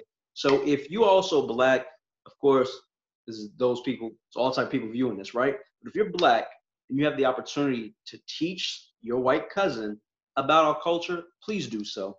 Yes. You know what I mean? I understand that we have miscommunications. I think we talked about this before, about certain things that they believe is culturally okay that we're not okay with, like trying to touch your hair. They never felt curly hair. Like, try not to take too much of offense. Don't let them touch your fucking hair, but try not to take too much offense and try to explain to them why they can't do that and why it's not appropriate to ask. You know what I mean? Because maybe they genuinely just don't know. Yeah, let me say that. If you're comfortable with it, let them touch it. But explain to them why, you know, you may be okay with it, but someone else may. You just gotta teach them about our culture so they can understand. I feel like during these protests, a lot more of our white cousins are open to understanding, and they need a guide. You know, I believe that some people can't be reached. There's just some people who are not open to it. Fine, I ain't worried about them. Worry about the ones we can reach. Try to just take the time and be patient, man, and put them on to some things. All right. Absolutely. This was good, man. This is our first Zoom podcast, and we went for almost 3 hours. Wow. We're almost doing Joe Budden times. I know Joe Budden be doing podcasts for 3 hours straight. So, yeah, man. No, but we definitely had to talk about this. We've been away for a good minute, but don't think for 1 second we don't know or we haven't been seeing what's been going on, and it hasn't been on our minds. So definitely, man, however you can, try to take the steps forward in making sure we can see a change happen, because it's been long overdue. Yeah. So it's good to see that some steps are being taken. I just hope that it's not one of the trends of the month to where it's the hip thing to look out for Black people for now, and then it's business as usual next week. This needs to be a ongoing thing. I think it's going to be interesting to see the frequency of the protests, given now that a lot of states are opening facilities and stores and stuff up. So I think that's going to be very interesting to see. Definitely. The effect that has on things. Absolutely. Well, since all this heavy conversation happened, kind of want to end on a light note. So I'm going to pass the reins over to Barz of Those People. Possibly, he may have a thought of the day. Thought of the day? No, unfortunately, I do not have a thought of the day today. I thought y'all set that up to where, you know, it's the alley-oop. And she was like, that was just my attempt at trying. I'm not gonna lie. As he was saying it, right, I was trying to freestyle it in my head, and it wasn't happening. It wasn't happening, man. I just prepare next time. God, it's good to see you guys, man. I'm glad you guys are healthy. I'm glad you guys are good. And I missed this experience as well. So that's really my only thought that I'm having right now. I want this world to be at peace, the whole entire world, because it's not just, you know, Americans, Black Americans that's going through this. This is a worldwide issue, and it's been that way for years. Yeah. You know, so I'm hoping that the world can come together and you know, figure it out as a whole. So that's really my only thoughts. And you guys be safe out there as Black men. And I love you guys. Period. That's it. Love you too, man. Love you too, man. All right. Well, I guess we can wrap it up. This has been another episode of the Alternative Facts Podcast. And as always, that's